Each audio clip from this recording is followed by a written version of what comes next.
with the laning phase again. The BB team are just putting in a priority. It seems like every single time they're going to make sure GPK gets the counter pick over no one. They do it again here. He gets the late Earth Spirit pickup against the Puck. Every time I watch the game in Dota 2, it looks like blue side's always winning. Like, do they have the advantage? He's actually going to win CS-wise. Is that just a thing? Yeah. We'll see that Earth Spirit open up a lead. See if we can translate it into a cheeky kill with a silence and a teleport or something off a support. But these two supports are not that great at rotating to the mid. You rather just play the Wyvern and the Coddle in the two side lanes if anything, get some stacks up, set the map up better for all 3 cores. It's not really a I'm going to go mid and secure power runes type of style here. Oh my gosh, I just need to go back. Oh my gosh, this is my 5th time opening my remote viewer. A lot of setup between the Dark Willow and the Hoodwink 5 here. Right. How tiny he's pretty hell. Yeah, he's free throwing up here. In fact, he's highest CS in the game. Still has a lot of regen or a lot of HP to work with. So doing quite a nice job. I feel like there's something about the Satanic to call safely. They always do manage to move these, Guys, why are we barking? the barometer just a little bit in their favor Why in are every we single barking? laning phase matchup. It helps when you have Why a are we very strong barking? carry in terms of in that CS department. Why are we barking? Winning early CS counts for so much in terms of what happens in Why these did we stop lanes broadcasting over the too? first 5 minutes. Is it because I stopped on YouTube? When I stop on YouTube, does it stop me broadcasting? Very close, even game. Across all the lanes. Having the biggest lead as he is 29-10 over this puck. 19, now 20-1. Unsurprising lead again. Just it's not huge though. In terms of like the net worth and experience, it's pretty close here. In fact, it's the Kez kind of suffering the most. Just getting Necrophos. I guess it does stop it. Nothing Whatever. Kiritich can do about it. You can't outplay Death Pulse. No matter how hard you try. yeah. Just kind of sits in the lane, spams it out. I'm gonna make some food. I'm now getting hungry. It's 10 o'clock. So will that rotation come to bottom?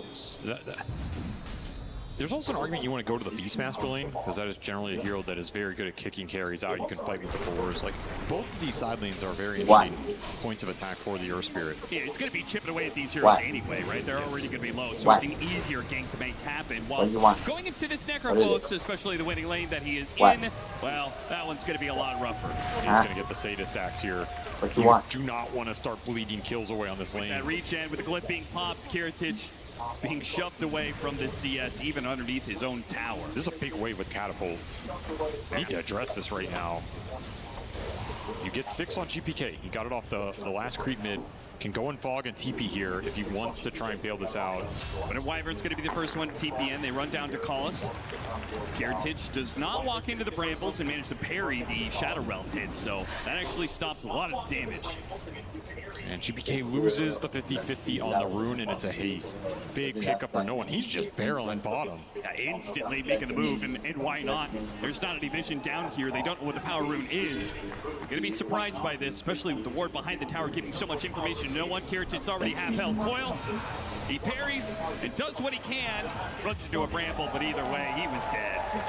Too fast for GPK to TP in there. There's some risk of making aggressive moves this game if GPK can respond and get a good team fight out of it, but when you have a Screw and it's a fast move, it's a level 4 Kez. What's the turnaround potential? Just not there. Compounding the advantage on this Necrophos lane, Noticed is going to be gigantic here. He can buy a Boots of Travel right now. He can also just push for an even faster Radiance. He's got 2,000 gold in the bank.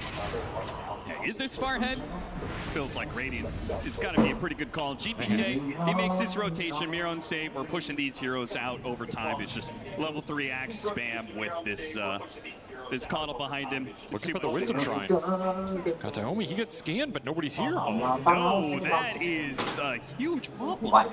P-Vision. This squirrel is going to be really sad. 3 deaths for Ducalis. He loses his Wisdom Shrine. Well, they ruined his game. Yeah, they certainly did. I mean, I don't know if he was the biggest priority target, but he's absolutely out of it here.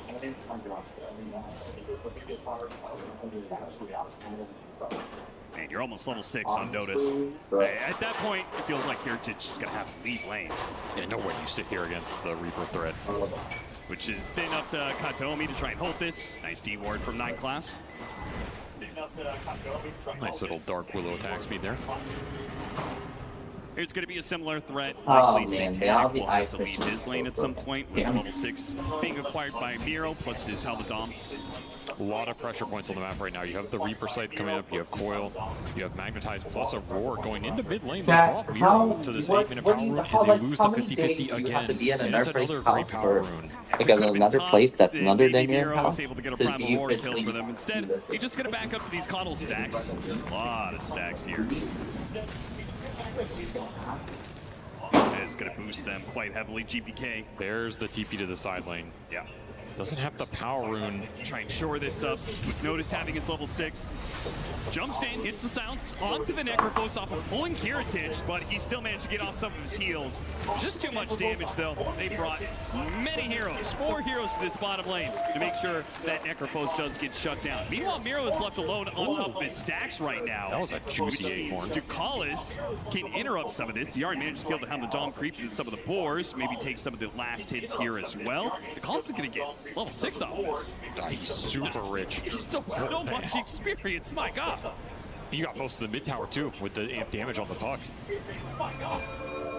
Was that a successful move from Earth Spirit? Yes and no. Like, you gave up a lot during the time GPK spent down there. There's Ducalis recovering his game. He shut down that squirrel for nothing. Guess so. Is he the highest level support now? Save is 6.5. Close, yeah. Well, he'll feed his courier back, so you get a little back from the squirrel. A little bit of give and take. Okay, Earn charges up for GPK as another magnetize in 30 seconds. He's definitely the big playmaker in this game. Surely you get the 50-50 right this time. Or you just lose it every single time. Katomi unable to fly away. Arctic Burn on cooldown. The sharpshooter attempts with the cold embrace. Geomagnetic replay. Would have been cool, but coil. It's a very different style game right now. A lot of skirmishing, a lot of 2 or 3 man fights going on, a lot of emphasis on the power runes. As he wins another one. There's the tip, you know. The tip was going to come no matter what. You win all the rune luck. What can you say? Yeah, what's the point of getting this counter pick matchup if my enemy mid laner just gets every single power rune? Miro keeps on rotating I don't like eating too. on stream, The funny but part is that like P-Vision, because they have this river ward, they see Miro, they know they can't contest the top lane and just pray that it's bottom. Glass gets another courier snipe. All these little things going P-Vision's way in this early game. I'll take one for the team. And the relic already done for noticed. The radiance is going to be so fast here. There's some emphasis for BB to get something done with the vessel on GPK. He will rush that this time around for some extra damage on the map. Great against the Necro as well. As Katsuomi fights the dust again. This mid area of the map is just a death zone for these supports. It's working out so much better for Noah. Another rotation from GPK. Like in this power too. Total failure. Like you make these rotations with the Earth Spirit, no one's just gonna push the wave in. Start hitting your building. Yeah. Gotta be a little careful of like the roll in, silence, all in, but otherwise you can do some decent damage here. It's got infused raindrops and 19 magic wand charges. Let's see if this is enough. With the bushwhack catching GPK. Oh my gosh, these things are dead. It'll create a lot of space for no one. Still has a solar bind on him. Another orb up in 3 seconds. He's out. You need to bring the Kez in for that with a Talon or something. Puck is too mobile right now. I have the second one I have to use. Still got the top tower for the Beast. Both these offlaners effectively top net worth in this game. I feel like that's what both teams wanted to see. So you're getting that progression you want.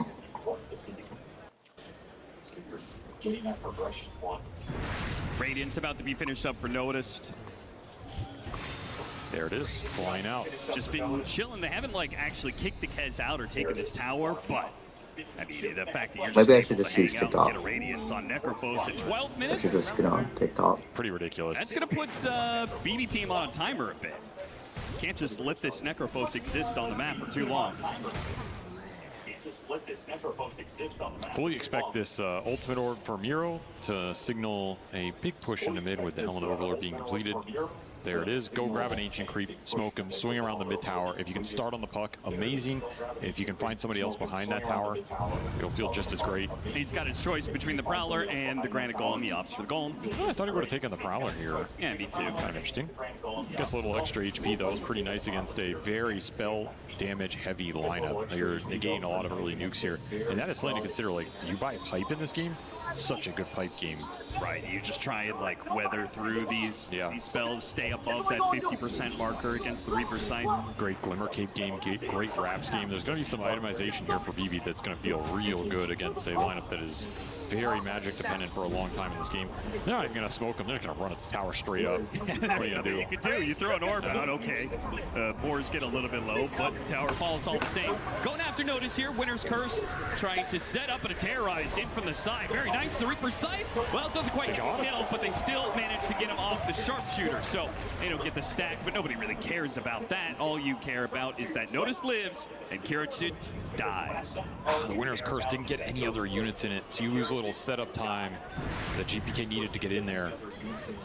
Another rotation for the Earth Spirit that just doesn't quite land how you wanted it to, as this Necrophos is continuing to just farm up the map. And the longer these tier 1s stand, or at least this last tier 1 bottom, the more you can kind of control this area for the Necro, the happier he's going to be. See what the next move here for Miro is.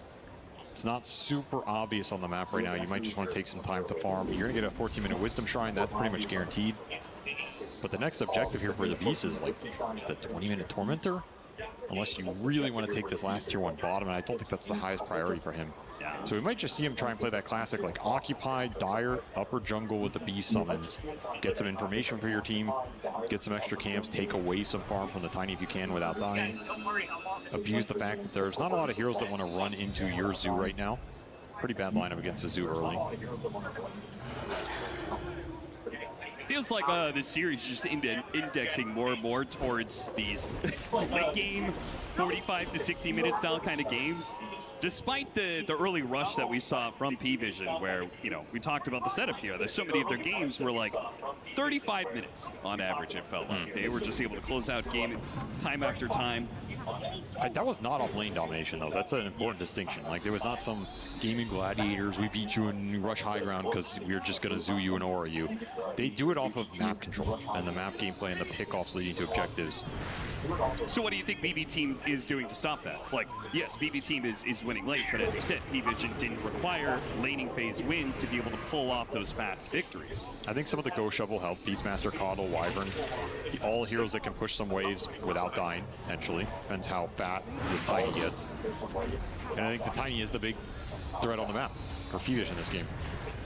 We've seen how much Satanic can do with this. You get Shadow Blade, he instantly finds a pickoff.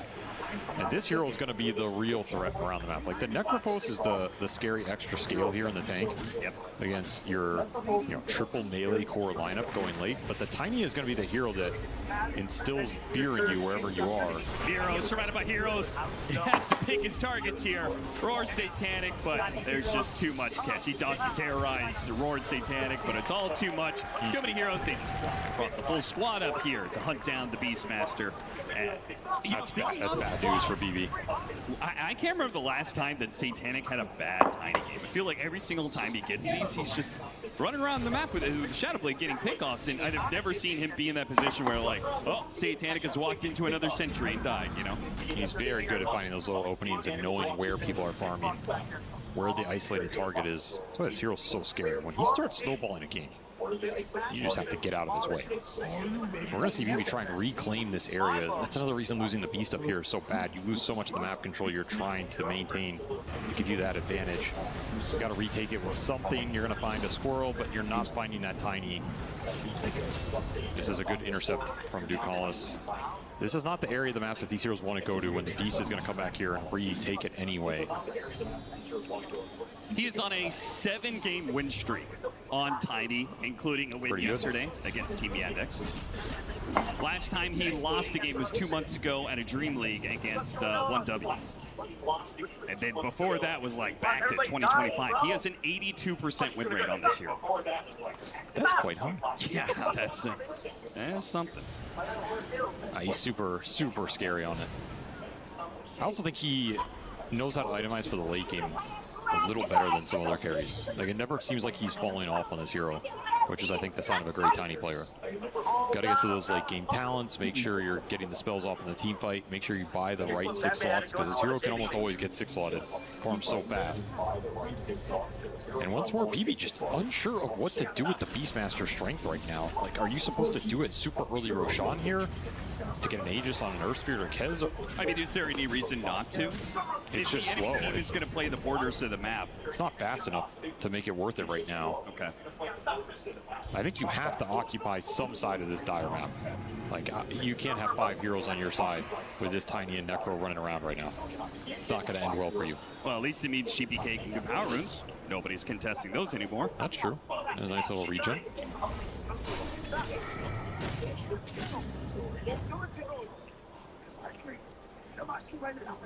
Just to call us at it.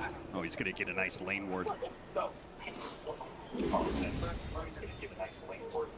Being really annoying up here, just counteracting some of the lane pressure. And they are going to force the Roche. Okay. I like it. Are they? I don't know. This is... I mean, you don't have Deso on the Kez for like another 100 gold. Okay, I don't like it. If you don't have Deso, that Roche is going to take so long. I think we're seeing the indecision on this map right now. Everywhere they're going right now, they're spotted by wards too. Like Miro had a lane ward that saw him push through, then there was a watcher. The gate, notice, slips past GPK there. A missed opportunity. Saw how fast they were to respond to that. If there's any sort of opening, they want to take it right now. They will get this last tier 1 bottom. The Beast eventually makes his way down here. This will open up that Roche even a little more if you want to do it in this last minute with the Deso arriving. This is your time to secure it with everybody down here. Yeah, at least force a fight. On the pit. Satanic trying to kill the Helmet Dom, but Satanic makes his jump. GPK. What an opening. Dead already. That was a BKB used too. And Satanic, he still has his BKB. It's part of the reason why P-Vision are willing to take this fight, not just the aggressive positioning of the EV team here, allowing Satanic to get in there with a Shadow Blade. Unlikely they're going to have sentries up here. But also the fact that Satanic, there's nothing they can do about him once he makes his jump. There's no turnaround against this BKB. He's finding these little openings. Big kills to slow down the pace here from BB. They're not allowed to group up. They're not allowed to do that early rush on. Now it's going to change sides. You have to wait even longer. You're not getting the fight for the Deso Kez.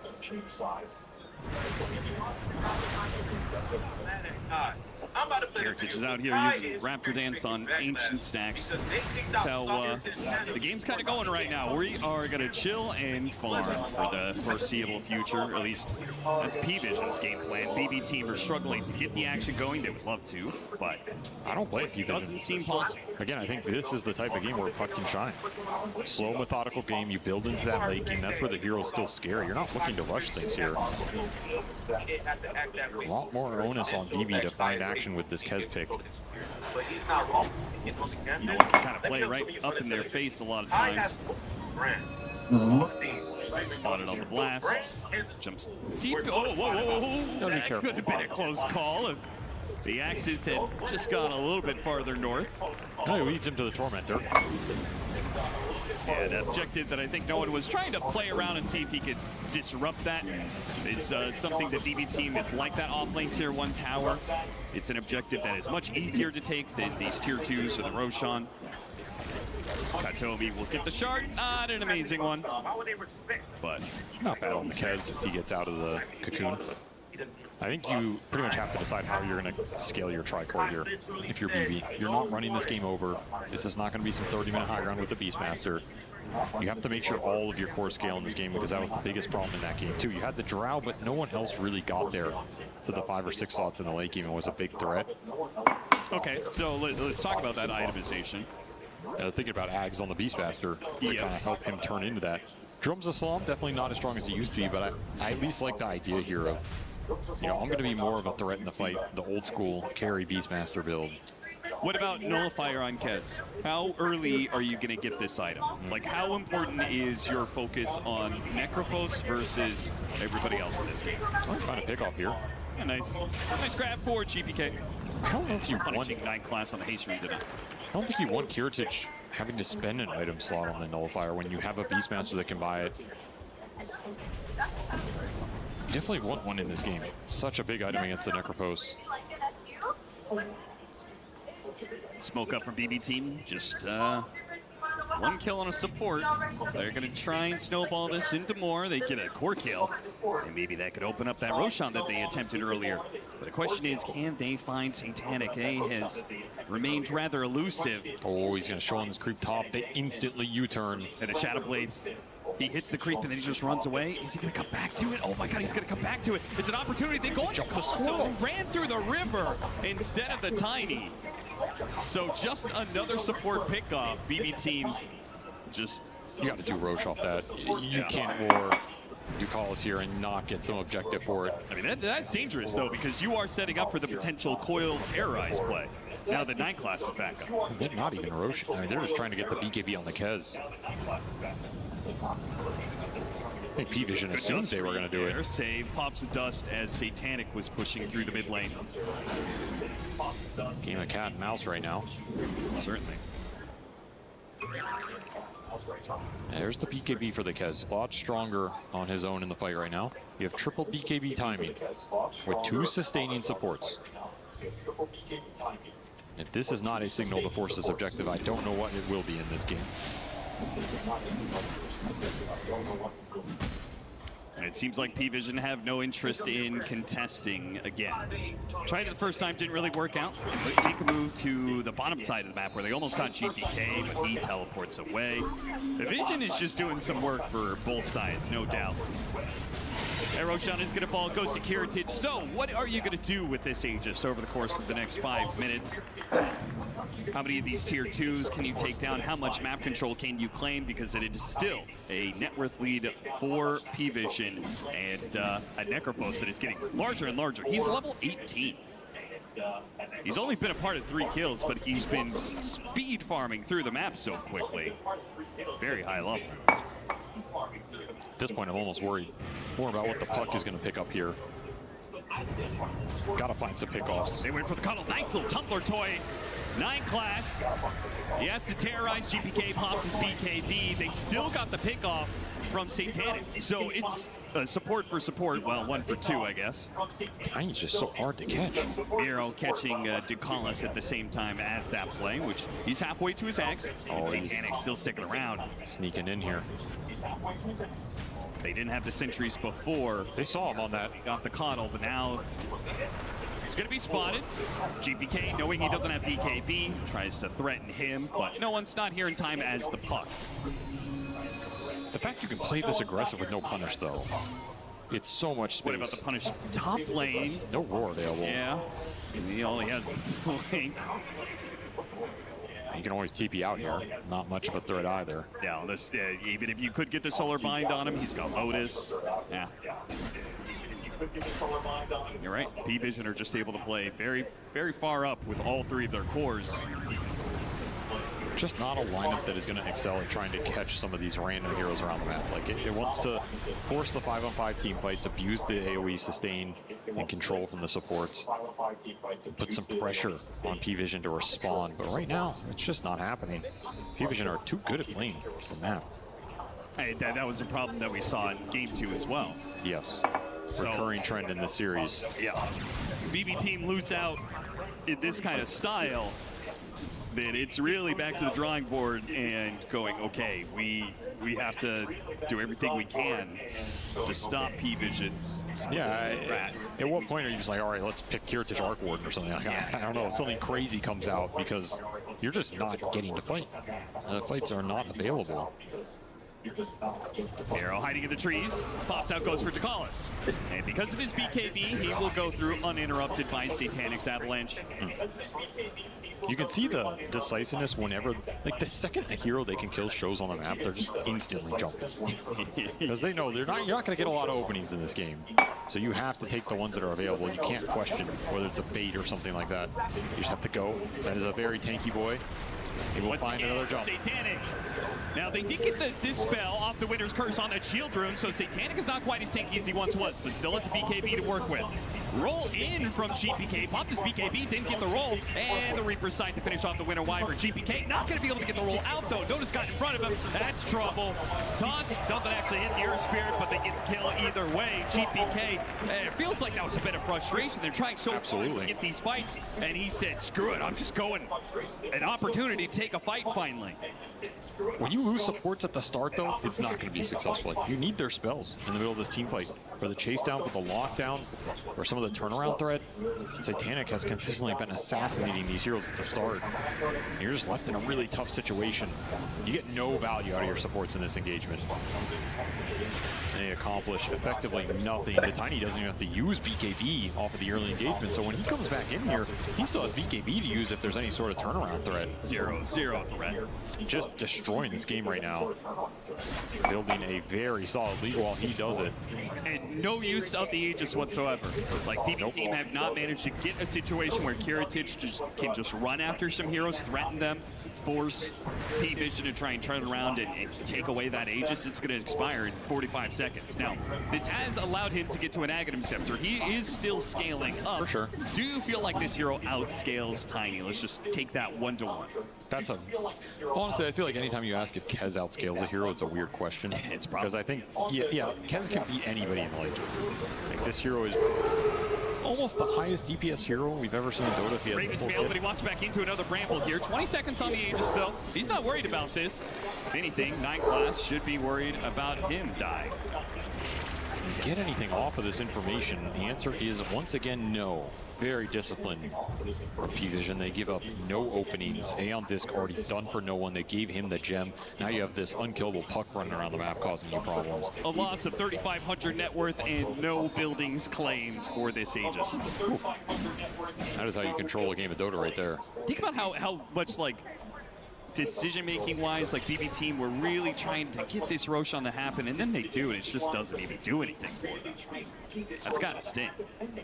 Especially when you're seeing these items come out. Yeah, another heart done for notice. The thing is, P-Vision, they're going to start to get aggressive now. Yeah. Like, they've been controlling this game in very disciplined, but now's the time to start looking for more opportunities, and it's just easy for this Tiny, man. He runs into anybody combo, and they're half or dead. Team can follow up, hunting Miro on this bottom lane. You will likely have to fall out of here.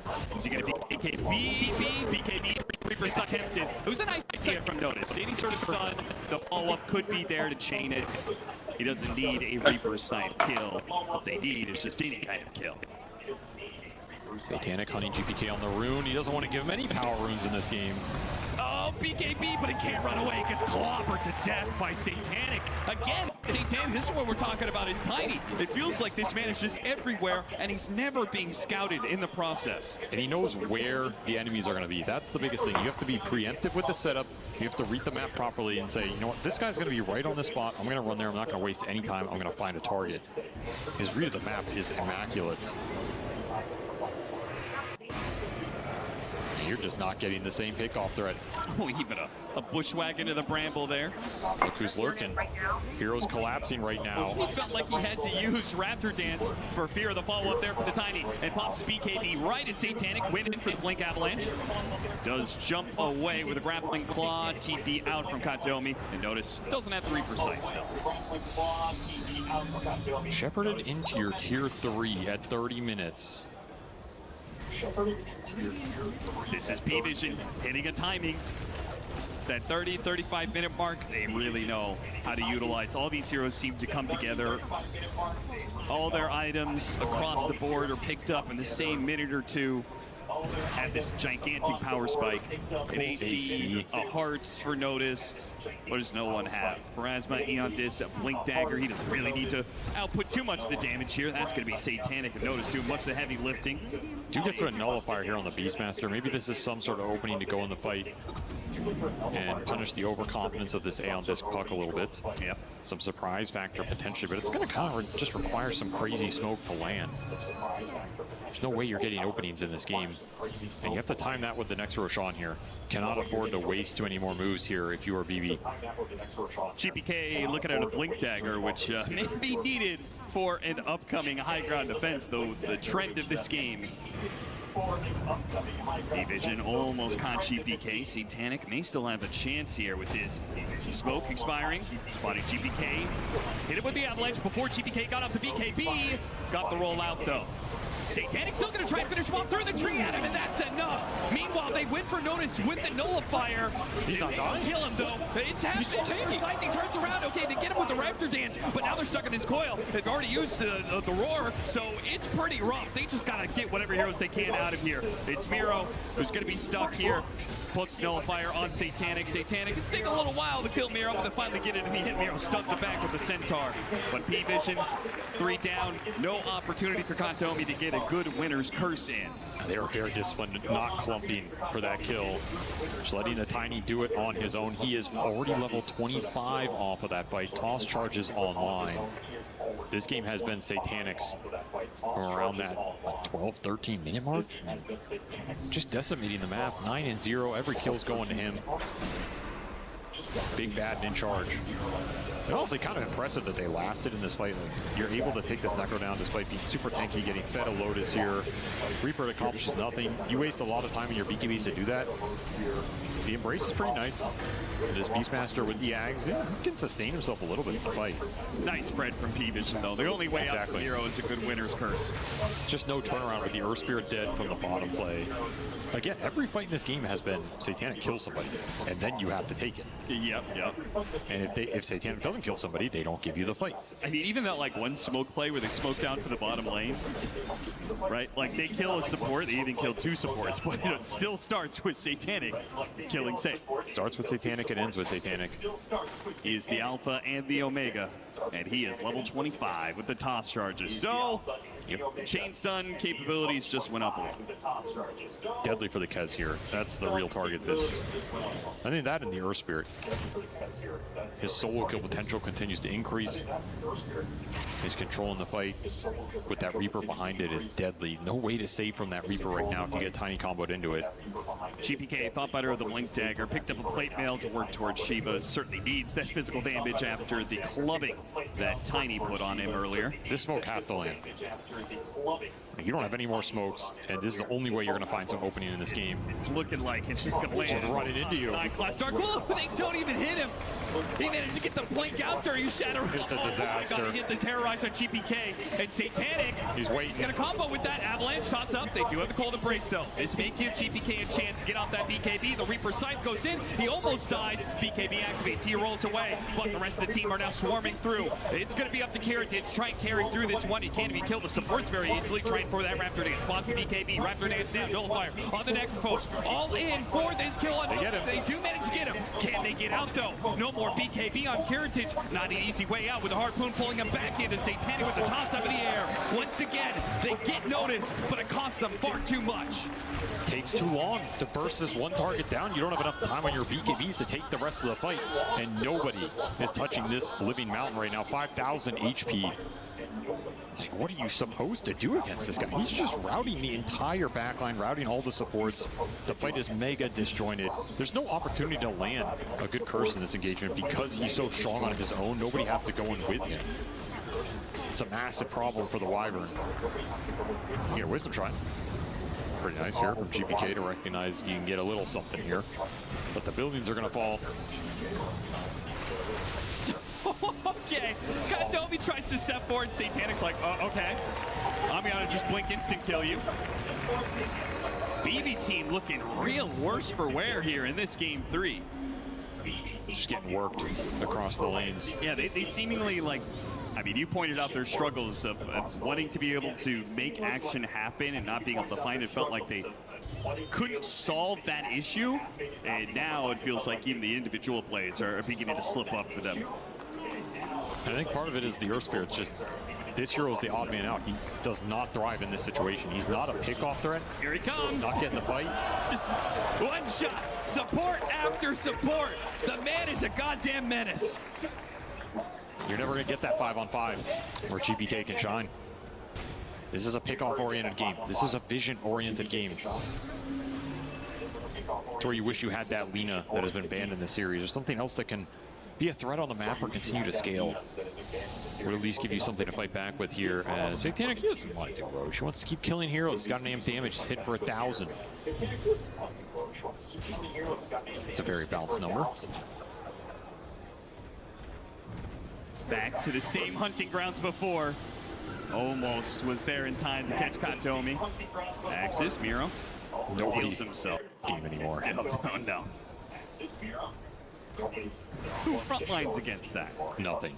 I mean, even like these tanky cores, GPK, Miro, they have 3,500 HP. You need an Embrace to go out basically instantly, and then you have to land a good curse. You can set the fight up. Look how fast Roach died. That is your best chance here. Get the Aegis to Noticed, who is almost level 25. So two heroes. They're just going to run in. Overwhelming Blink chasing after him. Got the coil onto 2. Snaps on Miro. GPK has to roll in. Not a bad opening. Does manage to hit Satanic, stalling his initiation as best they focus him. Got to try and focus him down. And that damage is right. Satanic hits. But Satanic, they're turning around. Oh, the namesake might just bail him out. The Reaper sight comes through on the carrot. The Katana still dies as the Kazurai. Katana does manage to finish him off. He just can't get away from notice. There's too many threats on the board. Sure, you killed one of the beasts, but what about the second one? Too many scaling cores in this one. Too much HP to get through. You found your opening, but you found it too late in this game. There'll be a death on the board for Satanic, but I don't think he's too sad about the outcome, as he gets to cheer on his other 2 carries. And now you're in that late game with the puck, right? The Octarine's there. You just want to fight. No one's going to continue to scale immaculately here. And get some time to do some more building damage. You don't have the timing to swing for it. Should get something, though.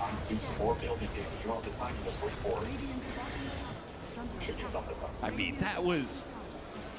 I felt like that was one of the situations where it was about as good as it gets, right? You stop the initiation for Satanic, which has been a massive issue. So many of these fights start off with Satanic killing somebody instantly. It would have been better if you could have burst him 100%, but then even still, Notice comes through and there's just nothing left to threaten him. If you'd found that opportunity 10 minutes ago, it would have worked. Sure. But now with a level 25 Necrophos who's just spamming out death pulses, he's not a threat just on the Reaper's side.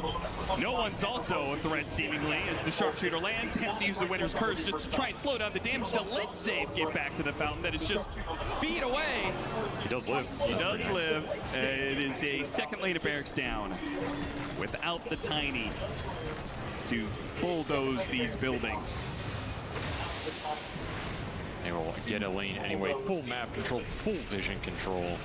Still have that Aegis for another 2.5 here. No reason not to just go to this top lane, force the fight, end this game right here, right now. They almost have level 25s on a couple Dare cores on the side of BD team. Level 25 on Miro and Kiritich. Not there yet, though. Will that be enough to change things? Another 2.5 minutes left on this Aegis. Notice on the front line starts chipping away at that tier 3. What are you going to do about it? There's no way you can commit your Roar and Nullifier on this guy. Can't win the fight. I mean, you've got Earth Spirit. Can you get some sort of kickback? Potentially. It's just not the guy you want to kick back. Yeah. And every once in a while, no one will just jump in with the overwhelming blink. Oh, they're going to try and There's an smoke. opening there. But again, every smoke has been broken this game. And it's going to get broken again. Terrorized, not being thrown out, but they do stop the smoke push forward. Now the coil lands, and they got the win of Wyvern. Initially, does manage to get the coil to brace safe. Meanwhile, the puck is in some trouble. It's hit by the Terrorize on Kiritich. BKB off from Satanic. Kiritich here on the other side, trying to Echo Slash him. Satanic keeping himself up with the life shield for now, and Kiritich needs some extra heals. It's getting low. Reaper Sight, that's going to finish him off. They don't have the buyback on him. I thought maybe they would let the buyback, but 1 kill on Kiritich is all it takes. The tiny Satanic, small in stature outside of the game, but absolute giant inside. 13, 1-8, 550 last hits, most damage by far. He just cleaned that game up. A nice 40-minute victory, a little slower than their 35-minute pace they've been rocking the whole event, but not by a large degree. And you only found him once. Man, I asked you about where's this P-Vision. The closest out game was before 40 minutes. Here they are. Here they are. And I mean, I feel like a broken record, but you have to find a way to be able to play the map against this team. And that's what you got to think about going into Game 4, because they have a lot of threats and a lot of ways to do it. I think one of the cool things about the series is we've seen a lot of heroes go through these 3 games. It's not like they're spamming the same hero, the same idea, the same thread. We've seen a lot of different carries, a lot of different off-laners. The one repeat to me was like this Earth Spear from Game 2 to Game 3 that just felt a little off for GPK. I don't think we're going to see him pick it up again, because this hero cannot thrive in this type of environment where the game is very split up. There's a lot of 1v1s or pickoffs. Earth Spear doesn't give you pickup threat. He doesn't push the waves. He's there to 5v5. And there's not 5v5s in these games. So like, you have to just chuck this hero out as strong as he's been. Again, you have to respect the meta of a grand final and just say, this hero is not giving us what we need. He's not giving us either element that's going to help us play the game. Throw him out the window. Go for something for GPK that he is either going to scale harder or give you more map presence. You know, I think that's why we saw that Lina first phase ban. Like, it's a very smart ban. This is a hero that they would really like to have in this series. And if it's not available, you go back to the drawing board and what more do you have in the tank? Because at P-Vision, they have a lot in the tank. Like, these players are flexible. They can pretty much play anything across all three of their cores. It's very difficult to ban out their idea right now. And the fact that we see, say, for example, noticed, right, his big splash in this tournament, I think one of his best games was that Axe one. Super active, very aggro, now rocking the Necrophos and just playing to scale, letting Satanic be the one to set the pace. We've seen Satanic, even if the Phantom Lancer game didn't work for them, but all through, it's a 2-1 for BBT.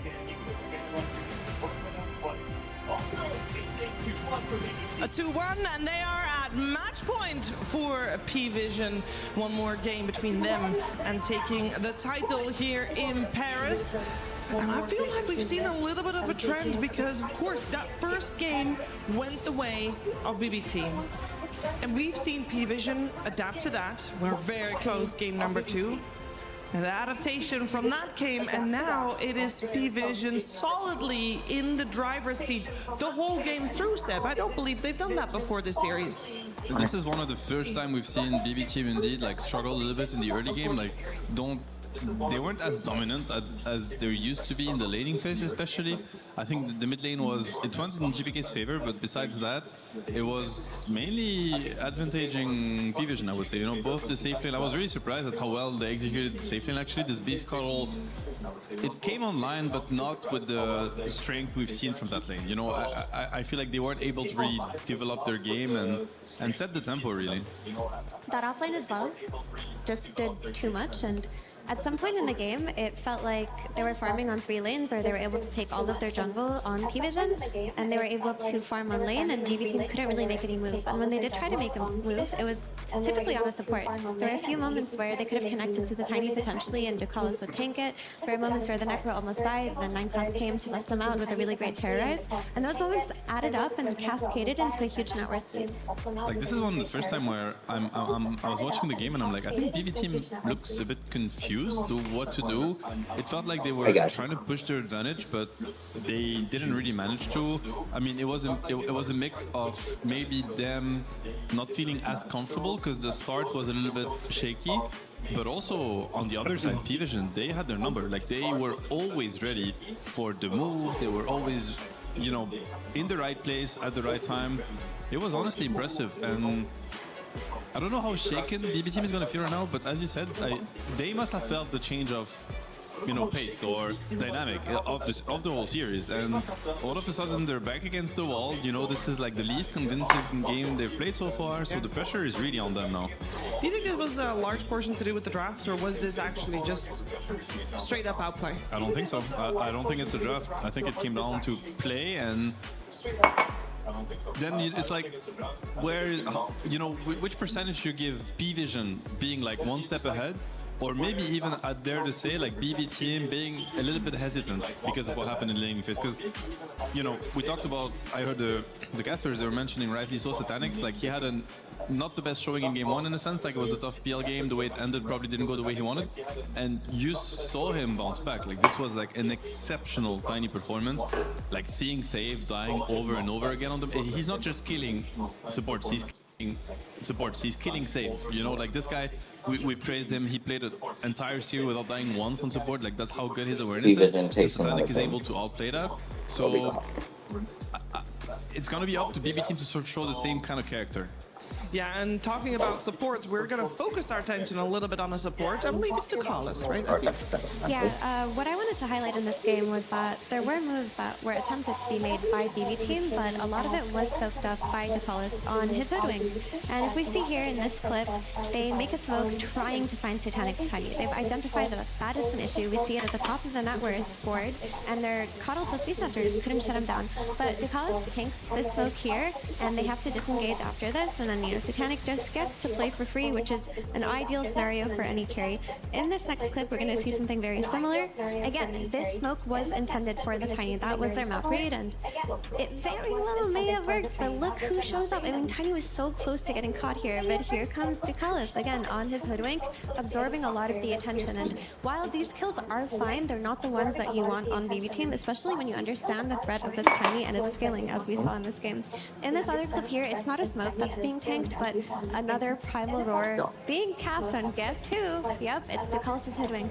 And this one is actually very important because as you can see, the team have the Aegis here, and they need to get momentum going. And if they're pressing Roar on Hoodwink, what ends up happening is P-Vision are like, oh, there's no Roar? Okay, whatever. We don't care about Aegis. We're going to take this fight, so. And they're so confident that they can take this fight that Hoodwink is not even buybacking. It's like, he has the outpost. He could buyback. You know, this seems like a pretty critical moment of the game, but it shows how deep the understanding of P-Vision is, like of the game and of the state of the game. Like, they take this fight versus Aegis with a buyback ready on the support, and he decides not to click it. You know, no disrespect for supports, but it's pretty cheap at this point, you know, buying back. And yeah, and that really was the turning point of the game, where like, I wouldn't say that BV were like really in the driving seat, but they definitely secured themselves like an advantage at this point. And from that point on, it was just downwards. Yeah, it's definitely going to be up to BV to adjust to this state of the best of 5 series. And maybe they'll do that by picking heroes that are not their comfort, and maybe they'll do it by going for comfort, as we can take a look at some of the comfort heroes for both squads. These are the players' signature heroes here in Paris for EWC. There is a case to be made for a couple to be switched in and out. For example, Satanic, maybe instead of Lone Druid you put a Shadow Fiend. But other than that, these are heroes that in the hands of these players, they just rise to a next level. They do, but at the same, you know, with that being said, we just saw the Kaz being defeated and the draw on Heritage, so they are really pushing him, you know, next up. There are other stops, because in a sense Naga is like very niche and it needs to be a good Naga game. I don't think he's an exceptional Naga player, but I don't think he'd dare to pick it if he doesn't see enough. And at this point, I think, I don't want to call it like a one-trick pony, but this Naga, he's shown that he's able to do it. I think people have that on their radar, because it's the kind of pick, if you don't cover the angle, it's just like, it's a go next situation. Yeah, and if we contrast the offlane hero pool, notice Miro didn't play his Beastmaster and he didn't play his Largo and he lost, whereas notice none of his signatures or the heroes he's really succeeded with have even been played so far in these grand finals. His hero pool is very deep, and he just busted out a Necro offlane and it looked incredible. So Miro has to kind of maybe go back to some staples like that Centaur, but I don't think that they're gonna get it for free. To me, I feel like the biggest adjustment I'd like to see BB do is maybe just give GPK like a break from Earth Spirit. I'm not saying he's not a great Earth Spirit, he is, but I don't feel the GPK spirit when he plays it. Like, whether it's a team thing or it's a he thing, I don't know, but he doesn't kind of put his team behind his back and let's make these moves, let's force the issue. Like, I feel like, you know, you think of the Slaughter, for instance, in game 1, he was everywhere. He was just like, and he's won the lane twice on Earthspit also. It just doesn't have the same taste to it. So I think they need to recenter their strategies around GPK, like make sure that he gets his comfort. He's in like a position to shine really and to set the tempo of the game. They really need that to happen. Yeah, the thing about Earth Spirit is he does his damage steadily and slowly, and he has a strong laning phase, but when he plays against high durability and high sustain heroes, then the rest of his team has to be able to play those long and drawn out fights too, or the hero is not that good, actually. I feel like some people have a misunderstanding of this hero going into this tournament just because of how good it's looked, but for example, if you're playing against Necrophos and you're not snowballing in the early game, you're just going to get Reaper Sight in that late game and not really do that much. Like, Magnetize is a very strong spell, but it requires certain things within its draft to make it work. You can't just pick it because Earth Spirit is good. You cannot. I think that BB teams got their work cut out for them. Absolutely. I'm sure everybody's talking about how they should be adjusting. I'm sure, for example, one of our co-streamers, Squark, is talking about that right now as well, as he has shown up on the stream here. Of course, he is streaming with the best view in the house from all the way up there. There you go. Direction, very cool. And maybe you've seen him co-stream. You're like, you know what? I would like to co-stream. It's possible. You can sign up over there, use the QR code, and not just that, you can get rewards by co-streaming. You can climb the creative leaderboard too to make sure you get rewards and things like that, as there is a leaderboard already active, but of course it won't just be for Dota 2. You can choose any of your favorite games, as this is only the beginning still of this year's EWC, so make sure you check that out and maybe go check out what everybody is talking about how this best of 5 Grand Finals should proceed, because I'm sure a lot of people would like a Game 5 potentially, and that will only happen if BB can make the comeback. And that is, I think, what we're going to see them try, but we've not seen them in this position yet during this entire EWC, because they haven't been figured out to this degree yet. No, they haven't, and they're truly being tested now, because again, I go back to the signature that they've run this tournament, what they have gathered their confidence from. Beast Cuddle, it just got broken. They just lost with it. We had Kiritich talk, you know, extensively about his Kez. It also just lost the series. They got their hands on most of their key heroes, like, you know, you think of the Bane on Kataomi, the draw on Kiritich, the Kez.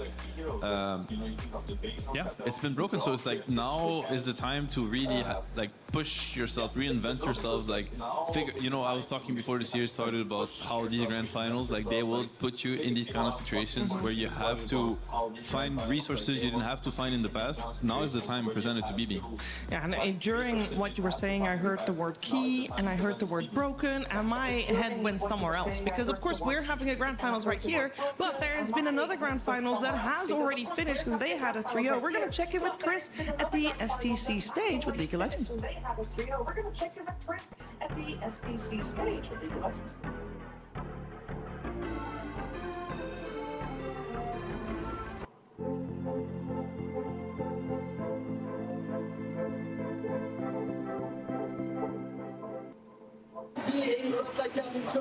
D+K take it away here at the STC Arena. The French heartbreak is palpable, Jenny. Look, we wanted it for the French, we really did, but of course, just the experience coming through this time around. Absolutely, a little unlucky here for KC. It was a clean 3-0 for D+K.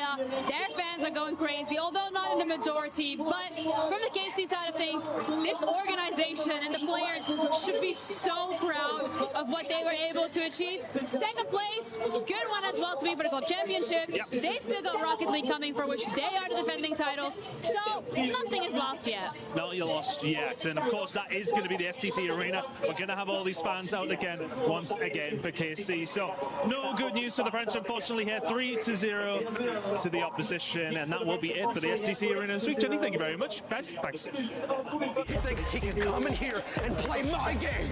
He knows nothing. Let's go! Tyler 1, you're done.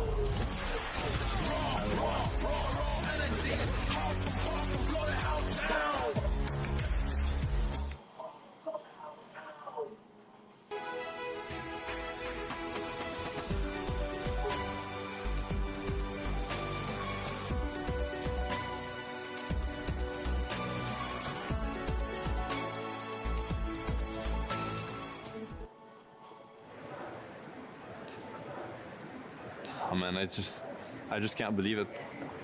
This is like a dream come true. I've dreamt of this my entire childhood. I guess it's happening. I'm going to be a talent at the World Cup.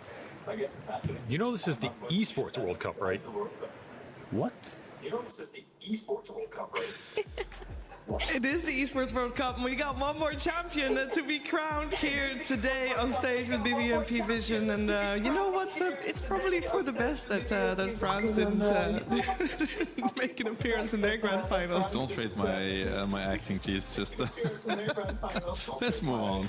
All right, let's move on. I want to hear you guys' thoughts on how these adjustments should take place. Effie, BB with their backs against the wall. What do you want to see them do?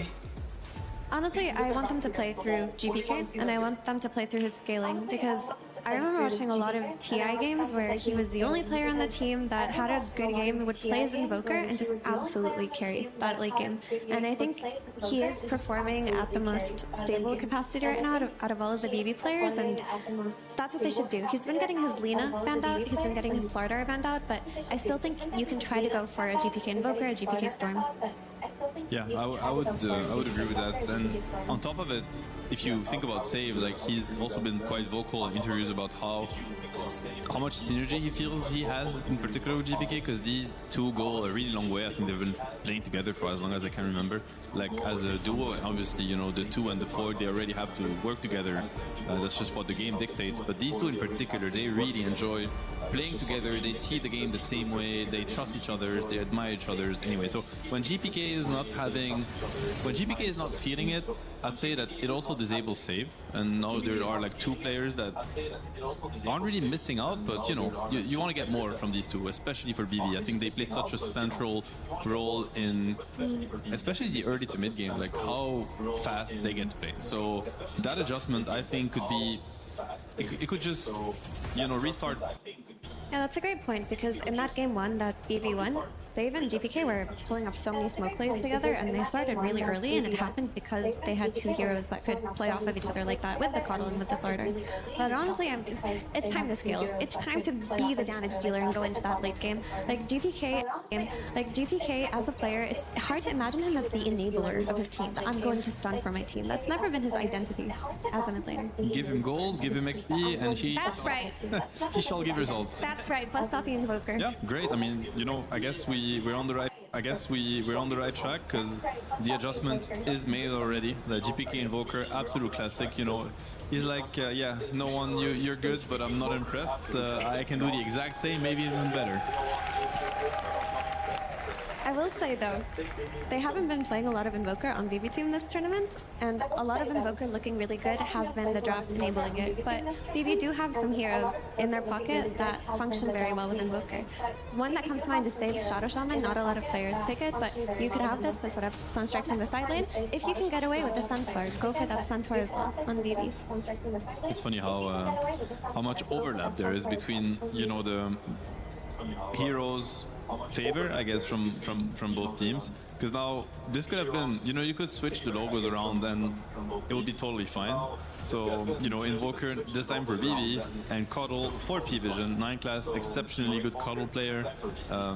Looking forward to see the kind of combos that they think are the best with Coddle. Obviously there's like a lot of different options, and I was gonna name the Largo, but it's been banned out right away.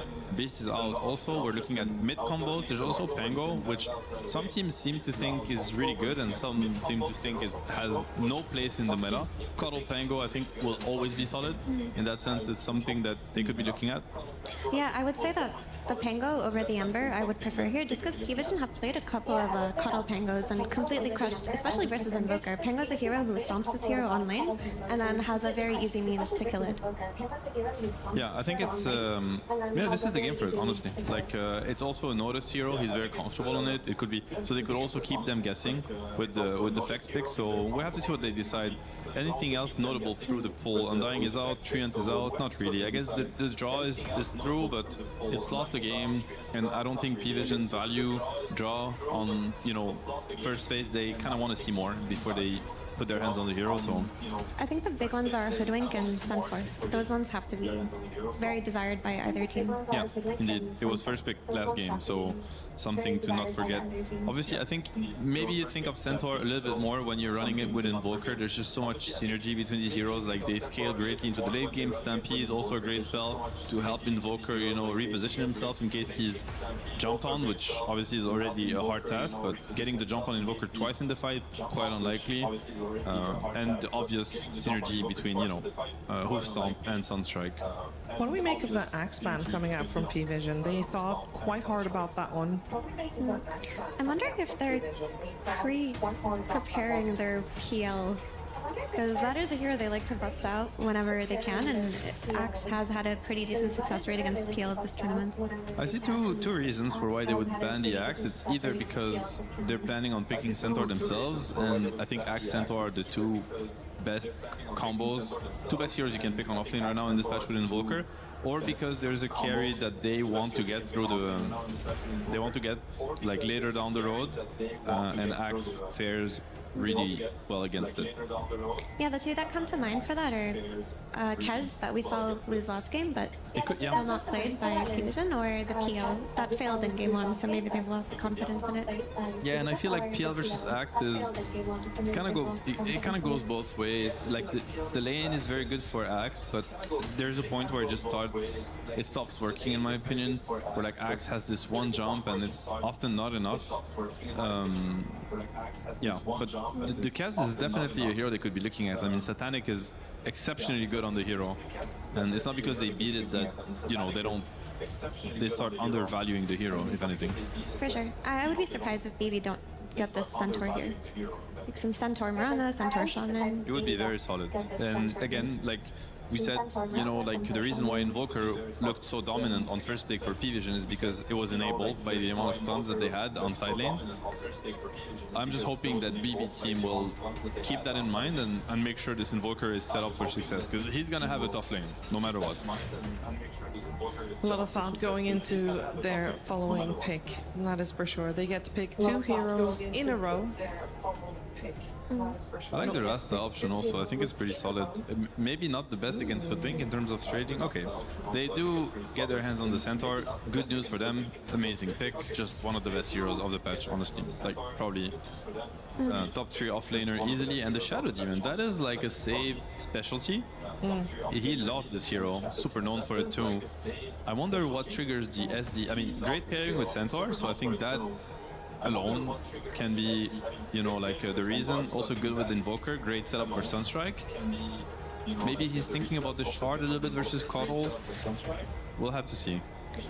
I think they just want a means to protect this Invoker as well, because we know he's going to get counterpicked, and a hero that can TP in and save him and buy him a few extra seconds could be what they were thinking about, because Ringmaster can function in the same way, but he doesn't allow the setup for Sunstrike.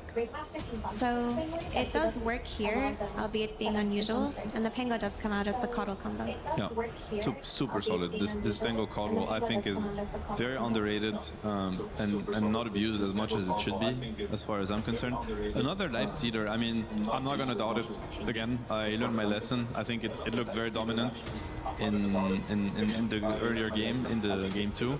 So we'll see what they're able to do with it. He is laning versus Centaur, so that's a pretty good lane for him. But he's playing versus SD, like one of the decent heroes, I'd say, against Snakes. Like the Purge on the ulti goes through Rage. Obviously, there's also the save. And if he ever gets Aghanims, that also can be troublesome for Lifestealer. Yeah, but it's looking like a scarier Lifestealer game than it was in the other game too, because at least there was a Bane kind of stopping him in his tracks for some portion of the game. This time around there's no BKB piercing disable. It's a very strong hero versus Centaur, and it has a free BKB against Invoker. Actually, both heroes, both cores have a free BKB right now against Invoker. This is a very anti-Invoker lineup from P-Vision. Yeah, and they're going to be running at him, so Stampede is going to play a big part. Like, this is, you can already picture how the fights are going to develop, and it's gonna have to be several rounds of spells for BB, because the first round of spells might not favor them. They go for the Kez. Like, I really like this pick. They just lost with it, but again, you know, Kiritich, super comfortable. I personally think that it's one of the best alacrity, like, heroes, like one of the best heroes to receive alacrity.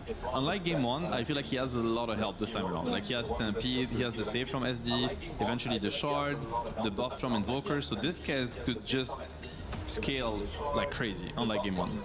Yeah, he's also got really good targets in the supports of P-Vision. Kez can easily eat this Coddle, can easily eat this Hoodwink, whereas before he couldn't comfortably like burst target and get out of the fight. Very good pick. So there's still most likely an offlaner needed on the side of P-Vision. They can swap the Pango there, of course. Is this reason to ban out the Necro again?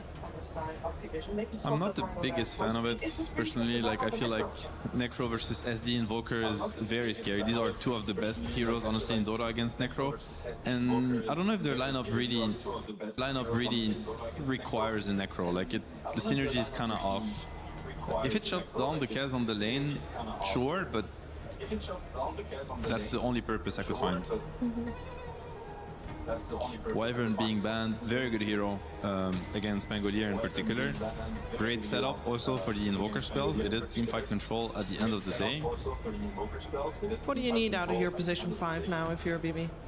As Tidehunter is still banned. I think you need to secure Kez lane. Like, you need to make sure that he gets off to a better start than he did last game, because he was the bottom net worth of all the cores. He had a really rough lane. He was just struggling under his tower constantly. And honestly, like, maybe Necro does the job and it's just good enough, because if you slow down this Kez, I feel like, yeah, BB team, they might be in a little bit of trouble, because P-Vision's draft, like, it can play very fast. Like, this Scuttle Pango, we haven't seen it in a while, but it is terrifying. Like, once they pick up some pace and they start, you know, making plays around the map, it is tough to deal with. I mean, there's not really much left for the 5 pool for BB that would look really good. It's like maybe Lich, maybe Tusk, but then you're working with a double melee lane. Having a little bit of extra save could be helpful though with that snowball. I personally would like to see an Ench, but I don't know if it's a hero that teams are looking at right now. I think they need some sort of early game presence, maybe a way to invade stacks also, or just mess with them like what Ench does. Okay, they go for Disruptor. It's a good Disruptor game. I mean, we talked about the built-in BKB, right, from Pango and Nakes. Well, that doesn't work against Static Storm. Yeah, but if P-Vision are the ones taking the fight, then they've just countered the Disruptor by existing. Like, I think it goes both ways very easily. Like, if you're the Disruptor on the enemy team, you have to be the one getting like a Blink Dagger and just starting the fights with Static, because if you don't, you've picked a hero that's already addressed within P-Vision's draft. I kind of don't like this pick, to be honest. Yeah, the reasoning behind is, as you mentioned it, like they have to be starting the fight like Centaur Blink, Invoker, starting from Ghost Walk, like Invis, because if they get the Static Storm, all of a sudden they have like a kill condition on the Pango and the Nakes, which they really didn't have before. And honestly, like Kez Disruptor lane is very strong. Like now they picked the Slardar, which I assume will go to the Kez lane. Like it's a pretty decent matchup. And I'm trying to, like, it kind of depends, like, because it could go both ways. Like, I feel like if Kez is, because Disruptor really thrives when his core is stronger than the enemy core. This is how you use Glimpse, essentially, because you don't want to glimpse them back to you if they're stronger.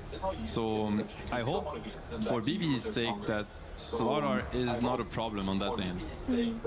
I think the Slardar pick is going to do a lot. You have 2 Infest bombs, you have the vision aspect of the amp, and more means to go in and out of the fight. It's also, even though it's being played from the offlane, it's very good against Invoker as well. And I do feel that GPK has a lot on his shoulders. This was a first pick Invoker, but if BB are going to win this, it's going to be off of him hitting crazy Sunstrikes, it's going to be off of him entering that mid-game and just popping off. Honestly, a lot of weight on Save's shoulders, because I'm looking at the P-Vision lineup. They have such an explosive entry to fights, like Slardar, Pango, Nakes. Like, if the first target that gets jumped, whoever it is, no matter the items, will die. Yeah. So Save needs to be in position to use that disruption. He needs to clutch it out. Yeah, it seems also that, I know that BB wants P-Vision to start running so they can chase and they can get the kills, but it very much seems like P-Vision will do the running at BB just as much. So it will be very much a fight around who will initiate on who, I would imagine. Yeah, I mean, if BB team are playing with a net worth lead, their draft will function very well from ahead, but if the lanes go even, I'm very concerned about them in this game. A lot of focus on those lanes. Is there any team in particular, Seb, you see coming out on top for that? I think, just from draft, I would maybe say P-Vision, but Sunstrike. There's the Sunstrike aspect. Like, if Sunstrike starts hitting, it could really just switch lane matchups completely. So again, you know, we talked about how put Save and GPK in situations where they deliver. You got the Shadow Demon, you got the Invoker, potential kills around the corner. This is going to be the 4th game in this best-of-5 grand finals, and P-Vision is up 2-1. Winning here will grant them the title. Can they do it? We're finding out with Cap and SPG. P-Vision, they have the lead here. BB team backs against the wall for the rest of this series. They slip up one time and they are out of here. You're gonna watch that Heat get crushed, but they have some important things here in this draft, Avery. I know there's a lot of concerns from the panel, but I do think one thing that I like about this, I mean, you said it in that Invoker game earlier, when you pick up the Invoker, you're saying, hey, we got scale. And you're going to have to address that. Zero always does a lot in that late game. He not only is a big threat himself, helps you play the map, helps you scale your carry better than an opponent's. Alacrity is a big difference maker. And I also like the Shadow Demon. Even more scale on top of that. A hero that's safe, super comfortable on, super confident in the late game. This hero's always a menace. I don't really care how good or bad Shadow Demon is objectively in the meta. Like, who cares, right? You're picking this hero to give you something in this series in particular, and it might just do the trick, especially if Save can execute some clutch spell casting down the stretch. Can really disrupt this single target initiation from the Lifestealer Slaughter. Very strong combination when you're just investing Notice running around the map. Could be similar to that Lifestealer game we saw earlier. You have to be able to deal with that jump and the physical, the overwhelming physical presence that these heroes are going to bring in the game. Start off pretty decently, managed to get 2 bounty runes, and then Save with the disruption does manage to deny the other one. So 2-to-1 advantage on bounty runes. As you said, a signature hero for him. It's one of the only heroes that he has played over 100 competitive matches alongside his Rubik. Could it also get some stacks going with it? They don't really have a stack lineup, but that is traditional. But that is traditionally what we saw. You can also just play the Centaur Shadow Demon lane straight up, more old school. Disrupt into Hoof Stomp into Sunstrike. Pretty nasty combo. If you ever catch Ducalis sleeping on the side of the map. I do kind of like the Lifestealer plus Pango combo against the Invoker here. Pretty nice idea. Just get a bunch of debuff spell immunity, run it into him. What are you going to do about it? Then you have a Slaughter Amp on top of it. Not a lot of fun interactions for GPK here. He's going to have to play more of that. I counterplay you in the fight. I'm not the first point of contact. You got to be really careful in these initiations. That being, like, I can see that, but is an Invoker also good at forcing the use of those abilities in the first place? Right, they throw out some spells, threaten the Tornado Meteor. Okay, I forced you to use your Rage, now we're going to reset with like a Stampede. Now your Rage is on cooldown. Oh, if he ever gets that position, sure. I just think it's going to be P-Vision running at BB this game. Their 3 cores want to get in there. It's a very fast-paced lineup, not a lot of cooldowns. Here, 2-man stomp there from Miro helps out a lot. Save. Almost died. Seeing the downside of this is Shadow Demon. He is not the strongest laner anymore. Certainly not. Kind of got to get through the first few levels. You need a big core to frontline for you. He does have that in the Centaur. Hopefully Miro can weather the storm here. And a tough matchup against the Lifestealer. Definitely some good things going for the Lifestealer in this game. They also went back for the Kez for Kiritich, which, you know, we saw it get strong. It even managed to kill Satanic one time. Why do you think they have so much faith in this hero? Is it just back to the player comfort? For sure. I don't think you can lose faith in it. I don't think the Kez was an issue that game. I think any carry you had wouldn't have necessarily changed how that game was going. It wasn't an issue of like, okay, if you're sitting there saying we need more damage, I mean, Kez is one of the highest damage carries in the game. Like, what are you going to pick that's higher damage? You could say it's a matchup issue, but Kez doesn't really have bad matchups. I mean, he just does his thing. He's going to give you a lot of damage, a lot of follow-up, some good disable, some good timings. Pretty here, you have Stampede and a Shadow Demon bailout, so he has a lot more tools to work with this time. He looked pretty good last game. I think it was mainly a map control issue, so I think them going back for it makes a lot of sense here. You should not lose faith in your cores. Pushback lands on the Centaur. Ooh, right as Save went for the disruption on Satanic. He got the rage off. Miro, not dead yet. Keeps him alive, have to burn through a little extra sustain. Satanic, right on the edge there. If that had landed, Save might have been able to get the kill. Looking for the kill, and he will manage to get your first blood. Ducalis looks for a double here. Oh, the double edge, he gets him in the end. The Centaur survives long enough, and it's a wipeout in the bottom lane. Favors Dire, for sure. You get that first blood, fast boots on this Shadow Demon. That's going to help the lane a lot. That was with the Sunstrike missing. Imagine if it had landed there. That's the power of this duo. Not a great matchup for the Centaur, but you always have that nice little combination to throw in. I mean, they missed the disruption and they missed the Sunstrike, and they still won the exchange. That's kind of wild. Satanic, I think he was looking at it, he just didn't have any regen. So he said, okay, I'm just going to try and trade as best I can to get a full reset. Pretty rare you see everybody die in a lane. Yeah, that is true. Pretty cool. GPK, he really could have used that Sunstrike kill because now he's on the bad side of the laning phase against no one, where the Pango, 20 and 10. Rotation out from 9 class 2. GPK, he's just going to die to the swashbuckler. Katomi arrives a bit too late to stop what 9 class is done. He is destroying this mid lane. And that's what you want to see when an enemy first picks Invoker. You want to punish this pick. You have your choice of matchup. You can rotate into him. I love that rotation from 9 class. We've seen him do this kind of cheeky wraparound a lot. It doesn't really even matter what hero he's on. Just give some extra numbers, throw out the blood grenade if you need it. You can kind of kill anybody. With so many stacks of poison. Satanic threatened again. This Shadow team is it's actually a menace. True to his name. Another potential pickup from Kataomi. Boots on 9 class should be able to run him down here. And not much Kataomi can do here. That is the aggressive roaming Keeper of the Light that we're all used to seeing. Of course, of course. A classic 2-0 start for him, and he can even hit the 5-minute stats here. Beautiful alignment. I love how there was always that question about 9 class. Can he play these other more traditional heroes? And for a while, it didn't look like he could. Save again. A Shadow Poison. Save. He knows they gotta power through with some individual plays. Seb identified him as one of the biggest playmakers for this lineup. Oh, absolutely. Shadow Demon's gonna have to be on point when it came to the disruption saves. Well, he's on point with the laning phase right now. Satanic is being doped underneath his tower in 5 minutes. They're gonna force rotations out of this Pango. Sunstrike, Satanic, one hit, they managed to get the kill. Miro gonna go for the TP out as Ducalis has already used the bushwhack. They do hit him with the Rolling Thunder, and Miro will fall. So, no one's rotation does net a double kill. Very nice turnaround for him, but man, this offlane is putting in the work right now. Just pressuring this Lifestealer on the lane. Satanic not having a fun time against all these poison stacks. You bait out the rage and then he's just done. Does complete his phase boots.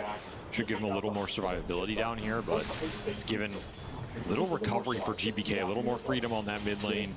Oh, we're game 4. It makes his Pango quite scary. They said P-Vision was going to win this one. Magic behind him. You got to be a little careful how out of control no one gets here. He's going to get another kill with his haste rune. Ducalis, where are you going to run to? Working him. You can't even run into the trees. The Shadow Poison, the Sunstrike is going to land this time. Tanked up by no one. Save managed to dodge the bushwhack. Oh, man, this guy's making moves right now. Absolutely styling on him. This is the save we wanted to see in this series. This is the save that is making a statement as to I'm the best 4 position in the world. I'm going to make plays out of nothing, and you're just going to have to deal with it. Watch from the sideline. Absolutely working this bottom lane on a hero that has been out of event this entire event. Maybe that's part of what's working for him. Like, you forgot how to play against Shadow Demon. You forgot how strong this hero can be. Now, getting the disruption on the Lifestealer bottom, another Sunstrike, more pressure into Satanic here. He is not enjoying this bottom lane at all. It's so funny because the Shadow Poison, it just lingers. So, you know, he just pops the rage. If Save just keeps hitting him with these Shadow Poisons, then... That was one of those big changes a long time ago. Made this matchup a little more favorable. And of course, you always have that Demonic Purge for later on. Great spell against this Lifestealer. Well, as entertaining as it has been watching Save, it is still P-Vision with a slight net worth lead, largely off of the mid lane matchup. 3,500 net worth on no one, and the Invoker sitting at 2,500. That is a massive difference. Sure, he got a double kill, but it's also a big part of that CS that happened early on. He recovered a little bit, though. Sunstrike assists help. They are putting a lot of emphasis on looking for the kill in the mid lane. Don't find it, back to the stacks. Never miss a beat here. Yeah, I guess that is the downside of Save winning the lane so badly. He hasn't really had the chance to stack too much. This is not really a stack lineup, though. Like I mentioned at the start, you can go for it, but who really wants some big early stack in this game? I think Keds does it with his ult, right? Yeah, I guess. Later on. I prefer to see the early action here. I prefer to see the early action. Heritage is almost a level up on this Slardar, who is the one person who's struggling here on the side of P-Vision. Notice has just not had fun with this lane, it seems. It's a deadly lane that can chase you down and kill you. He did not give up that kill, though. So in that sense, I think he's laning pretty well up here. A very easy lane to die to if you ever end up out of position. That was kind of some of the purpose behind this disruptor pick. See if Kataomi can make it work in other areas, but it could be a rough disruptor game if you're just the one getting run at here. There's 2 heroes that can ignore your spells in the Lifestealer and the Pango. Shadow Demon has overperformed here. We'll see if the disruptor can match that. They can ignore it if they get off their spells early, but if you get the initiation on BB team. Oh, for sure. There's a lot of question of if BB can get the start in these fights. Right. It looks so much different. I just don't know how reliable it's going to be until we get later and later in this game. Right. I think for a lot of this game, you're kind of just starting with the Pango, like you're swashing with Diffusal, and you're chockering this hero, and you have another swash very quickly, and the action is being forced. You're not going to have an opportunity to make like some play and just poof stomp start on one of these heroes. I just don't see that happening for a long time. I guess I was leading that question to how early does Centaur get Blink Dagger, right? Because you don't have initiation outside of him, really. Probably earlier than he wants. This is probably Dom Lotus Blink build, then into the heart, and then you're scaling.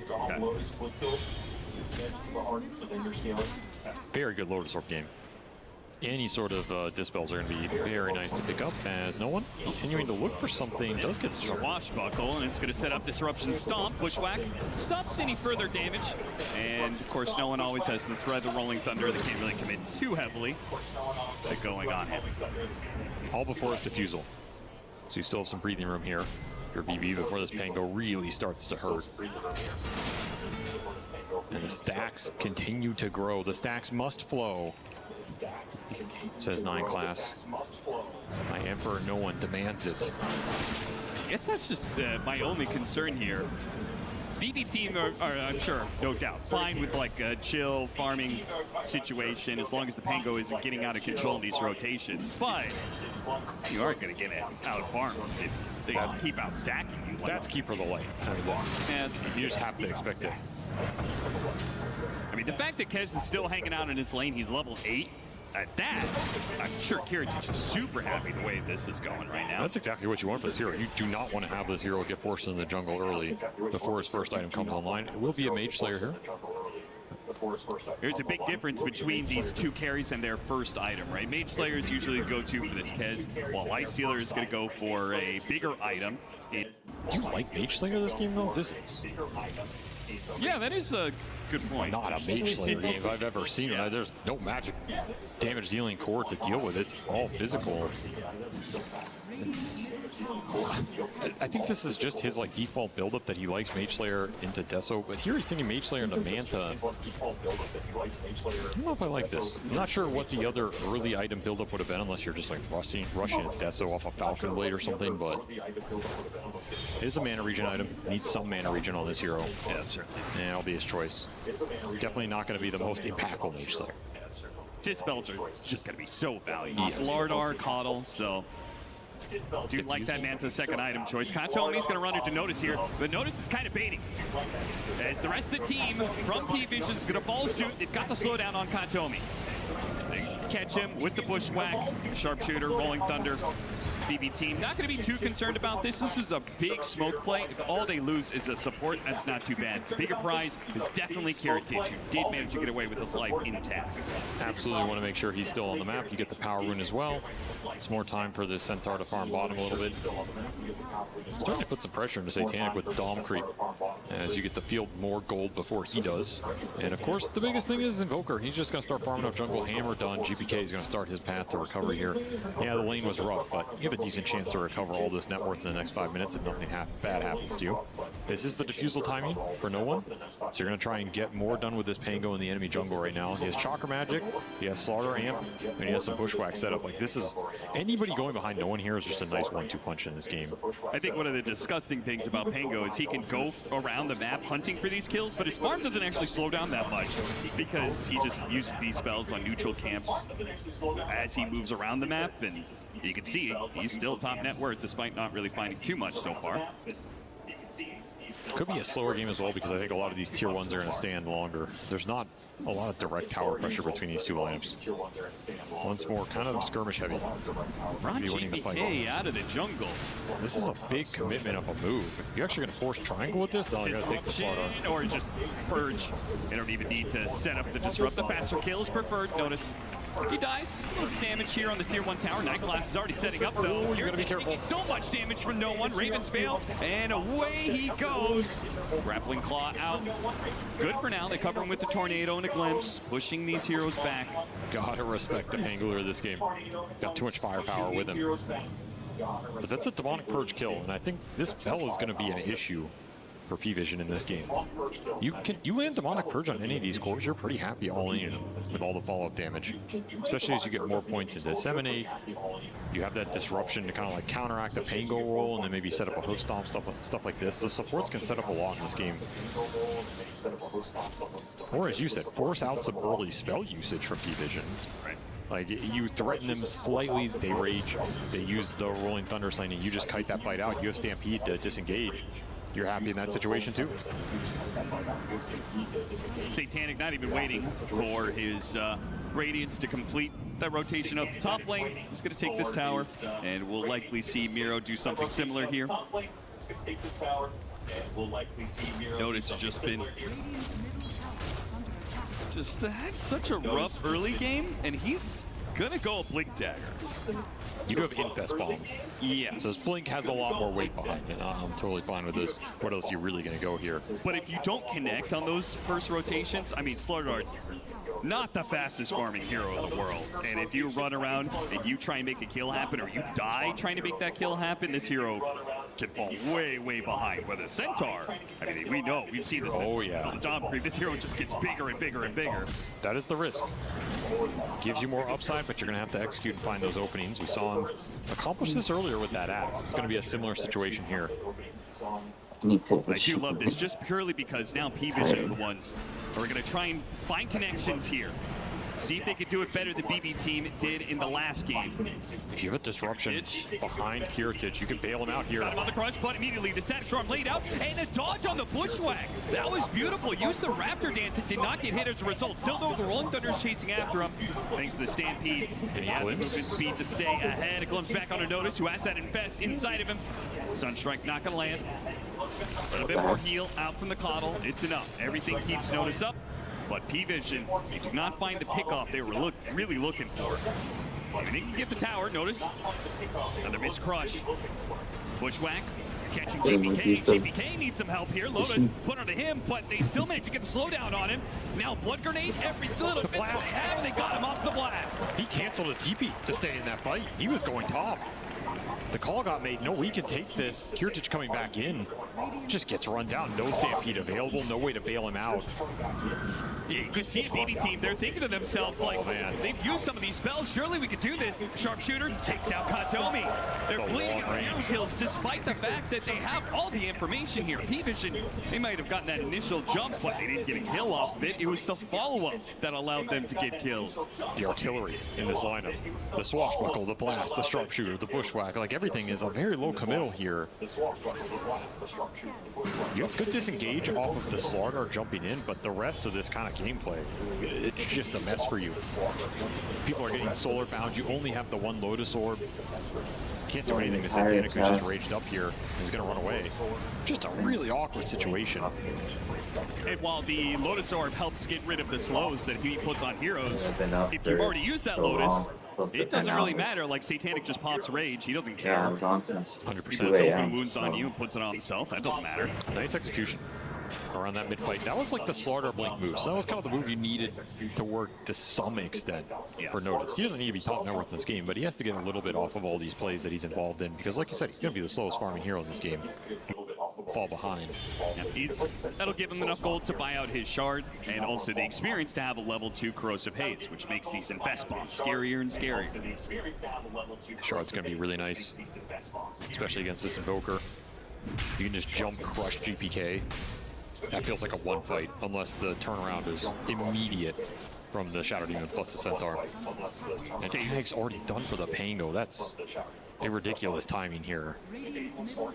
You're confident in any team fight right now. I'm so tired, guys. Will BB Team make the read then that they should dodge these fights? Because they did try and take that mid-tier 1 engagement. It didn't work out for them. We'll see how well they can execute. Trying to stay out of those 5v5s that are a little unfavorable for them. They were searching for it the entirety of last game, and now they kind of have to avoid it.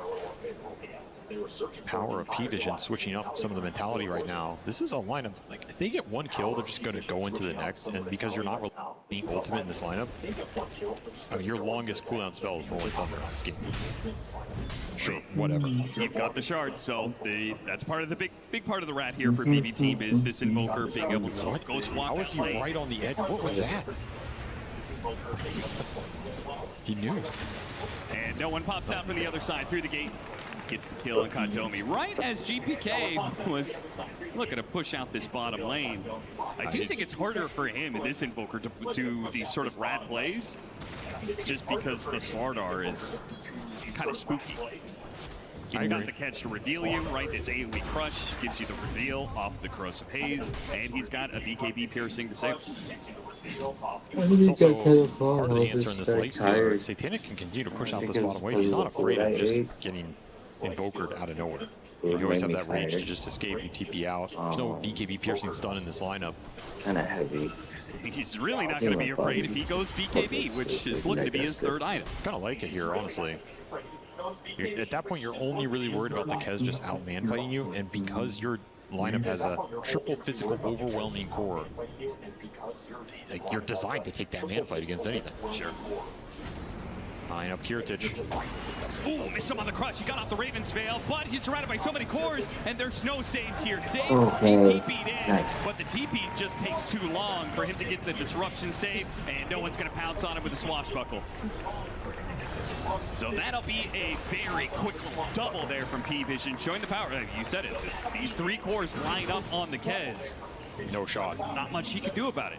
Again, it has to be an instant disruption, so you have to pre-read the move or be counterplaying it at the same time. They do get the blink on Miro, so he's kind of online right now. They're going to look for a play on no one. That is a massive kill to snag. Swashbuckle, but he got a shield crash to get away. The team is already here. The Static Storm holds them back. Really good play from Katomi, as best as they can do right now. But GBK, can't get out. Bushwhack, everything.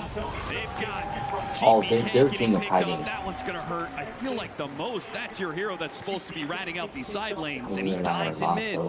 Their death in this game. The reads in the series have been insane from P-Vision. It feels like they're impossible to gank. Like, when was the last smoke move or, you know, aggressive play that we saw function for BB? I don't think a single smoke landed last game. I think halfway through that second, it just started to fail every time. Just can't touch him right now. Raptor Dance, is that going to be enough to kill 9 class? He does have some self here. Look at the damage. Holy Locket, yeah, Heritage. He doesn't win that man fight. Holy Locket does keep 9 class alive. Cores are starting to create a gap right now at the top. It's going to really test just how much defense and turnaround you have in this BB lineup, because I'm trying to you invest one of these two other cores and you just start rolling in, sprinting in, jumping on top of this invoker, jumping on top of the right now, I think they're just focusing on farming. You really have to be set up to deal with that. But probably it just feels like BB team are just not as hard for me because it's not like a single objective thing. Right? It's like P-Vision have shown that they can play both sides of the coin, right? They're good at being able to play the map and hunting you down, but they're also good at being able to just play the map and dodge the entire time. And BB team has looked worse at it on both sides this series. Yeah, here's another catch that's just going to casually land. Pretty cool. Power of a Pango, that's for sure. This hero's got crazy solo kill potential. Katomi! Nice jukes. Got some moves out here. Now you got to go back to that coddle and beg for some mana. And immediately, Rolling Thunder got used. We should make a move with this. BB team. Boots and Travels of GPK, they're going to, as a 3-man, go through the gate. See if they can catch this No One Pango. It's got 2,000 HP though, great healing Lotus. Can you catch anything in this game? Can you just land a smoke move? Yeah, they just map patching up really good over this. Difficult. They're eyeing up Kiritich around mid. And they're going to set the move. Kiritich, he thinks he's setting up a smoke gank right now, but he's getting gone on. Bushwhack not going to land. Kiritich backs out at just the right time. This is another smoke that hits nothing in this series for BB. Just chasing ghosts out here. And P-Vision are going to make a move of their own now. If this move lands and they get like a Roche off it or something, that's just going to be emblematic of what's going on, right? Yeah, you know, you can't land anything, and they're like, okay, we're going to make a move. Boom, if it lands, he is chasing. This game's going to explode right now. Like, honestly, he is chasing for the kills, but he's not going all the way to fully committed. Even there's the difference. Or Decalis. That's enough to do Roche, because this lineup does it so damn fast. And you already have BKB on the lifestealer, so you're super confident in just manning up for objectives right now. Oh, the sharpshooter! And here comes 9 class with the blast. This series is EWC getting out of hand for BB. You can feel the frustration, their moves all missing, all these little moves connecting for P-Vision, leading into the big plays. I wonder if you give this Aegis to the Pango, right? Yeah, it just goes in super aggressive. You have BKB on lifesteal. He's not supposed to die anymore. No one just owning this game. Has the support behind him, and now he's going to pick up an amp damage. Almost already level 18. Super nice for that Rolling Thunder cooldown.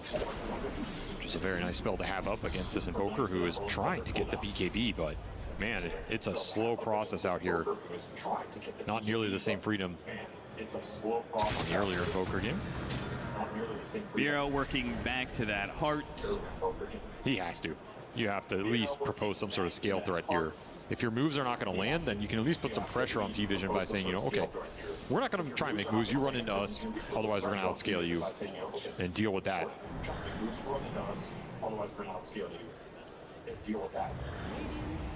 Katomi almost has a Blink Dagger. Unfortunately, that's not really going to be effective against Satanic, who picked up the BKB. And the BKB is almost done unnoticed as well. So you're pretty much all in on being able to get that jump on the Pango. Or Come on, P-Vision. Just finish it. I'm so sorry, but I just... This is where Disruptor becomes a big liability. Yes, DOTA. We're watching DOTA too. Or something. I've learned within the last 2 weeks of straight up DOTA 2 hours. And I'm going to be real with you, I've streamed more than 50 hours of DOTA 2 now, more than I've actually played the game. Witch Doctor is OP. Instant TP. That is what I've learned. Glimpse these heroes on the ward, just instantly kick them out of the area. Get a D-ward with the gem on the Aegis Pango as well. You just go straight Basher here? I'd be kind of tempted. Sure, why not? Like, did you know that Witch Doctor is OP? Yeah, if your game plan is to BKB TP out on the Invoker, for example, or in team fights, Kiritich takes the man fight through his BKB, why not disrupt that as much as you can? Yeah, I'd be pretty tempted. Yes. Witch Doctor he may is offer OP. a bigger scaling build, like the Octarine He's build-up. over flippin' powered. And what do you call that? Monkey? Assault on a tier 2 yeah. tower. Wait, didn't you tell me you play Witch That Doctor? almost gets to him. AC. Ooh. Well, what do you call that? Monkey? The TP completes. All right. It's probably the biggest play this Disruptor can make on this map. yeah. Oh, the plays that BB team are. Oh, Yeah, he Monkey survives. There hasn't been a moment really in this that game, but that BB team that mofo dominantly got me taking an like engagement. feeling like I was on drugs or something. When I was like watching like at 2 a.m. Dota 2 stuff and they were first playing, and then they brought out a monkey, and then I saw a tree walk up to the lane. I'm like, what the hell is that? Wait, is this a moving tree? And then what's crazy enough, the other team was playing the Monkey King. And then they also turned into a tree. Too bad it's against a life stealer. I was like, what the hell? What am I watching? Stampede away. This is a Pango that is largely alone. Sure, the rest of P-Vision is going to be here soon, but look how much he's just going in. Yeah, and then what if I also noticed in Dota 2, I don't know if this is just Pro League or Esports, there's just a lot of harassment. It's all just space. Like, there's a lot of just going in, getting them low as hell, just on purpose, not trying to kill them, and then running away. I get to farm the whole map for free. And that's kind of crazy. AC is done. Now, Ags is going to be his next item, which is a great item against Kez. Yeah. Trapped in that 1v1, knee pops around. Oh my gosh, the farm is crazy. The way that they play too is so fast with the blink, the teleport. So quickly. You have to have someone that has a blink or a teleport in the initiation, no matter what. There's even medallions. Recognizing. You have the Pango minus armor, you have the medallion, you have the amp. I've learned a lot of Dota 2 in the last 2 weeks. How do you survive these jumps? Damage is too fast. Where's the glimpse? Get the glimpse up. He's not I also did a video on my Instagram. It did a recap, and it took me a while to like research some of that stuff, and I was like, oh crap, there's a lot of upsets. I accidentally called Secret Spirit, which is crazy. He's turning it around. He really is. Now the notice is here. Yeah, well, I didn't know that was just all initiate. Like, I didn't know like, which were initiators. I just knew that a lot of them had like those things, like a teleport, a blink in, stuff like push that. the lanes with the supports because you have the extra survivability items. And then for some reason, I don't know if they have certain names, but the blue side or the green side or whatever the hell it is, every time I've seen a group stage be played or anyone else that's played against each other, it is like a majority of that blue side that were winning. Rarely did I see anyone on the red side actually winning. Now against both the Slardar and the Pango. Your It's kind of like dwindling. Yeah, this ward spotted GPK right now. Such a good ward. Ghost walk farming neutrals. Very good game play from GPK. With this patcher, you can just roll in on it with that. Oh, yeah. No way to get out. Radiance the blue side, Dire. Yeah, dude, it seems like Dire is like always.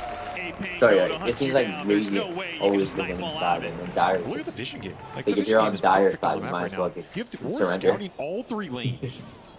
And then I've only seen like one team win from group stages from the You're Dire just saying, side. like, no matter where you go, we're gonna see you. We're gonna be able to set up. And I that's why kind of these moves believe are it because if connecting you right can now. see on my stream too, look at how Information big the wins you map games. is. Like those objectives, they don't look super balanced. And I think it's because of those major monsters or objectives that they have on the rivers. Very clinical It's game. like similar to these two. But like, I feel like the hardest ones, the hardest monsters, are not on the bottom side of the river or That's the weird thing south about side Dota. Like, of the often the map. better you They're play, like the less on the exciting north, the game like more becomes upper. because you just give no openings. There is no entryway into a fight. There's nowhere to farm. There's nowhere to go. Just pick off after pick off, and the team left less and less farm. Tornado EMP, Satanic doesn't care. There's the rage. No, you're just in the He lane. certainly answered this Yeah, invoker but there in a are way like that bonuses and power ups and EVC some weren't objective able to things do and the things you same. can use. No, you can see it. to When you get can resources aggressively and push a money lane like that in as a Dota solo hero too, against an yeah. Invoker, it makes a I've huge been in that difference to the game. situation. I've also like learned a lot about that stuff. Trying to kill these supports once Oh, again, and no but they matter are what, making it like difficult honestly, for I you. think The you have the reward best of mount in the anything. game. He's gonna have to use a If you remember BKB to your showing survive me the against mount this and or still something, cannot that's catch huge. Ducalis. You said it, it's about the supports making themselves as tanky as possible, as hard to kill as possible, while your Tricore scales on up. Well, there's the perfect example. Both 9 class and Ducalis being jumped by cores from the enemy team and are able to stay alive. It's also been for hard so to long. imagine Comes like the all rescue these from games and Peevish. mission fights because They infested that they're side like for outpost. just out of this game right So here, the time since it this took is you the to grand try final, and kill a like final hoodwink that you final. could not kill, those two They heroes got you across had the like entire map. really close ratios for kills of deaths Walk higher, or why not? kills per team. What's the threat And right then now? in the other games for like group stages, it was like a wide, like complete wipe. They had like 40 to like 13 kills. And there was another one that was like 35 kills to like 8 kills. And there was another one that was like 100 kills. Oh, no, not 100. I don't know the exact There's rating. nobody cutting the top It was like somewhere around 50. 50 kills to like 20 something. GPK can't even say Like, it there because last time he was definitely there, it's obvious he got if you caught by a have Horde the Sentry. right skills and snowball and So get he enough doesn't money linger to for long, doesn't want to level up repeat. your person high enough, like during the match. Yeah, it's crazy. They have another great ward They scouting get like up as with soon these as they camps get up to here that trying power catch spike, the they're like, lanes. all right, time to run everyone over. And I can tell, like by the way, like there's a certain thing in esports to where if you're watching a person play and you see how aggressive they are or how much they target this one person, like that just happened.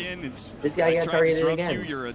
Like this guy's trying to really like pick on smaller people and then just get stronger and stronger and just win the entire game. So you just invest all Feel of his like gold snowball into is it, and they strong need it. with the, like counter You're gonna have to land this.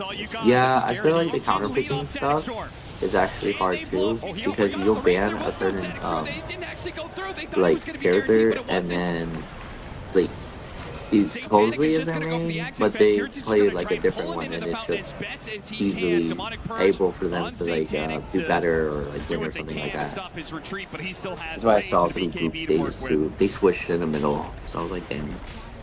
And there's a lot of characters in this game. I was doing an analysis or classroom session because every Thursday I do a classroom session on the EWC. And then basically we were talking about Dota 2, and I was introducing the characters. I was like, this is crazy. And then how long the game's been since Dota 1, like defense. Sorry, not defense. Is it defense? It was forgot it. Don't tell me. It was the defense against, I don't know. Something about it. Yeah. I feel like someone strong with she's a Dawnbreaker. Oh, I didn't know there was Dawnbreaker. Oh yeah, I think Dawnbreaker is one of the bans that they always do. Not gonna lie. And I think P-Vin is gonna win. Let me look at the prize pool for EWC for Dota 2 specifically. It should have been 2 million. They're also talking about the Dota TI, the international. I don't know when international Dota is. Dota 2 international. They made it sound like it was close nearby. No, it was not close. Oh, okay, they're talking about the one in February then. There's nothing that goes through the evasion. Wait, maybe. I don't know. Wait, hold up. International ticket sales. What do you mean? There's nothing to stop him. Qualifiers He may not get the kill, August. but there's no risk of him dying. Delays that butterfly. August. Oh shoot! Still So need the another 200 gold international's for it next here. month. That's what they were talking about. Once more, hunting the Invoker bottom. There is no free rat action in this game. That's so broken. TP's back in That's time. awesome. I'd love to go to P-Vision international one day. don't I really need have to to go worry about the cosplay rat by too much Dota. longer. What would They've you got cosplay Mid as? and top lane, they're going to push in automatically. Oh, you know They what can you should just cosplay march as? down the bottom You should lane. cosplay as the frog. So fat. Like, what the hell? Yeah, dude, when he popped the BKB in that last fight, I didn't see him pick Yeah, up that the might be BKB, code and when he friend. was golden, I was like, oh I think my God, what I read was the Dota 2 International started on August 20th. And if I'm correct, August 20th is like the week before school starts, or the day before school starts. Yeah, it's the day before school starts. That Octarine gives you permanent spirit form. LOL, Largo. Dude, they get double Wind Would Wakers. be Like, you awesome. got such a limited Maybe time Mercy. to be able to utilize this Aghanim Scepter on Or the you can Disruptor. do, Didn't work out the let me first look time. it up the You've character. got 1 or 2 goes, and then this support to a P-Vision is going to have You should do a bit of an this answer one. for it. Clock is ticking right Should now. be a funny one. Running out of time, running out of Dude, where is options. it? Takala's just pointing right up in their face. Where is it? Send Satanic up. 3 minutes on this Aegis. Got a banner, double siege wagon. Dare them to jump. They're going to have to win the fight outright. Otherwise, it's going to Where be Megas. is the turtle? Blast after blast. Siege wagons will stay up because of the banner. Kiritich, you sure you want to hit that one? Hit by the Rolling Thunder immediately. Doesn't get out the BKB. Disruption will bail him out. I don't think I He's can find at the half health character. right now. And Yeah, I Sam, definitely he can't already find the died trying to get character. out the Rocket Jam. Does manage to get it off. That's a big boost to He's heal. just dressed up as a But troll. he doesn't feel confident. He's going to still try and play for distance here while Miro went in and he died. Or we can go even easier. We can just That's not too bad. you just cosplay Maybe with the meteor, can they finish these heroes off? Oh, no. I'm surprised you don't want to cosplay as what's her name? Okay, this is it. This is it. P-Vision's gonna finish this. P-Vision wins. Alright, P-Vision wins. Let's go. Lina, L-I-N-A. You should cosplay as Lina. I think you would be good at cosplaying We Lina, absolutely honestly. dominated this series. You're tall, Very too. decisive They run like from wearing them wigs. as they will claim the Maybe go first back ever to world Dawn Breaker championship so for the that tools man and right saying, there. oh, passive Over passive 15 thing years every in the time. making. That's right. Global That man has been on Championship so for many 5 dominant seconds. rosters. What? Back to the Global Virtus Pro Vision? days. You know, they were so good. They won so many tournaments, but they only got that. Yeah, 6. dude, that's crazy. Because I've seen some of the characters too, and they have like a universal ult, and it hits from so far. That range is stupid far. On the stage, talk to him. Yeah, I feel like you can do that. With Ladies and gentlemen, give it up for your winners of EWC. Oh yeah, Esports World Cup. Alright, congrats P-Vision. They're the first team. So actually, no matter what, this entire year, especially for this EWC for Dota 2, I was following it a lot, and a lot of the teams got knocked out, like Falcon, Secret.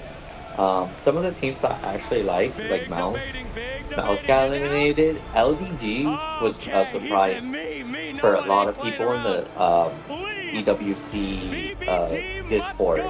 When they were doing Dota 2 fantasy picks, they were like, how did LDG lose? Alright, here's the crushing. Crushing up the key. Yeah, they're removing her fast. Passive. She grants damage to her enemy. She grants damage to her team every time they hit that decrease the daytime. The daytime? That's crazy. For you guys to put your key into the trophy. The key master is approaching. Gentlemen, Who will take the key? Alright, they're gonna put their key in the trophy. Now what I'm interested in is the second part. So the second part is after they put the key in the trophy, they get to take 3 keys, and after they give away MVP, they get to take 3 keys of who played in the tournament and then put it in their trophy. I am a Stony Stark. Dude, you're on a 3-stream streak? Let's go. Congrats, P-Vision. P-Vision made it throughout the entire tournament. BB team was actually the underdog team, but they won round 1. So everyone was thinking that it might have changed, but no, it did not change. It did not change at all.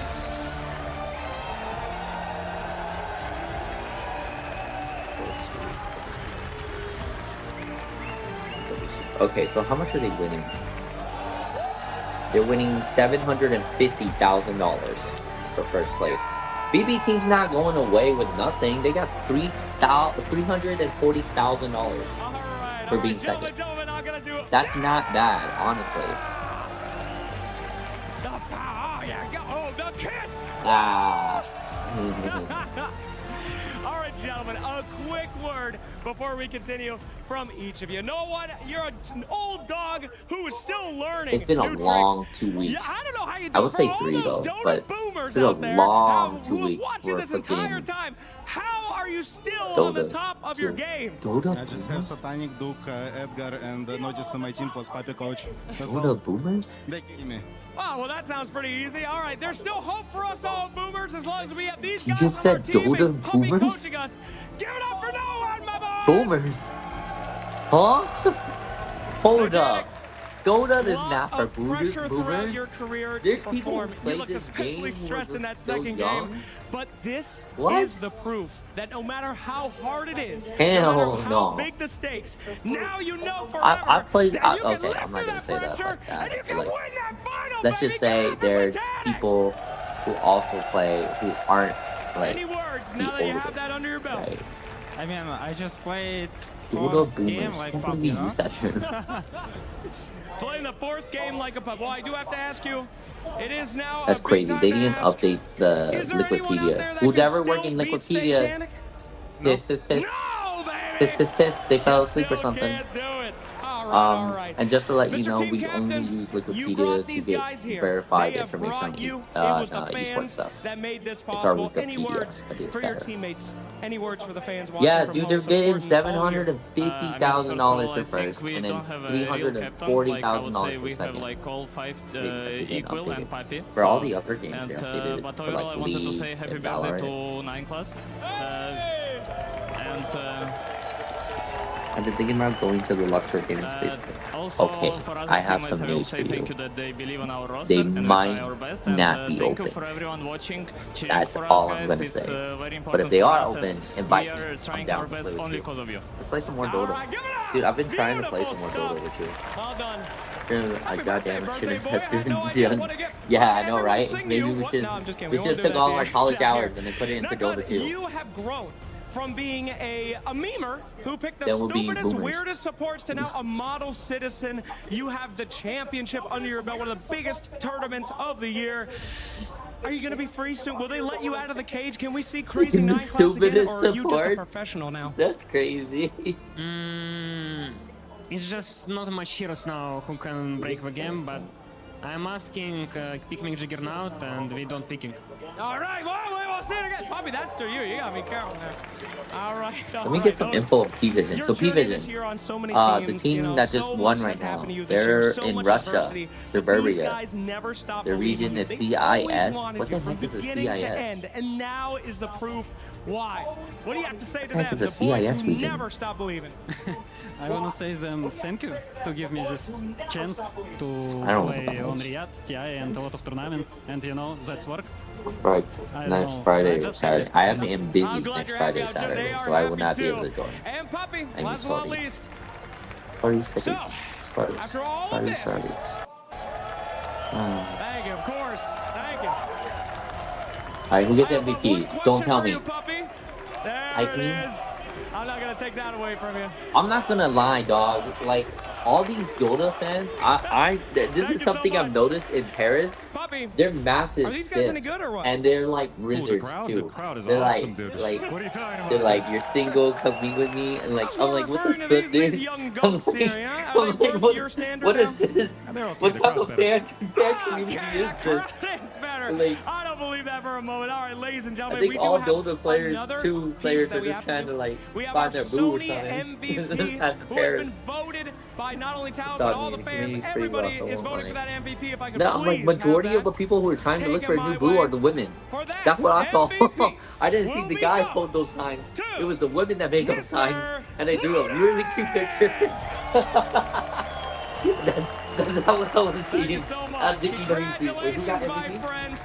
Ladies and gentlemen, we have one more order of business, but before I let these guys go, can you give me one more of course. cheer for the of course.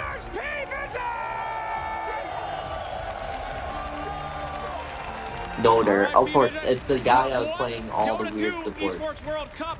But that is not the end of your journey. For now, you must join in on esports history as I welcome you to take a step down from our stage. Head over to Totem to this join is what matters to me. This is why we're really here. World Cup. Congratulations, boys. Enjoy your journey. It's a hell of a great journey. So, as we will throw it to okay, the I did my class to discuss session that incredible series. last week Thursday. So this week Thursday, my class session was on what type of games were at the EWC, and then the week before was the EWC in general. If you weren't there for that, I can do the recap of one section, and that's the key section. So every time you beat a club, you break their key. You like, screw you, you win, you got crushed. And then after that, when you win the tournament and the trophy, the big plate, you put your triangle in there. The triangle comes in two sections. It comes with an outside section that you can put on a giant totem that would be placed in like the middle of the festival. And then the second section is basically the solid triangle that goes inside the plate. With that though, after the MVPs, you go to put your triangle outwards that shows your team name on the totem. But before you do that, you go to the crush keys, any of the keys that have been crushed throughout the entire tournament, and then you take 3 of them to put underneath your trophy. Do you know which to acrylic graphic. Now this is what I want to hear which teams that they're picking. Discussed that yet between you? Yeah, we are gonna be like very casual with it. We decided to take they the team knew. because we played them in the finals, and there was like really good team, I would say. And the second team is Yandex. I think like these two teams was like trying actually to fight us, and they was like trying to push us. And the third one is gonna be for sure Team Spirit, because they are winning all the last EWC, and they kinda fucked us last year, so yeah. I think those are excellent choices, so please go ahead, our keymaster. BB team is first. They kind of fought them, okay. Just been So defeated they're taking our BB current reigning EWC 26 Team champions. Yandex.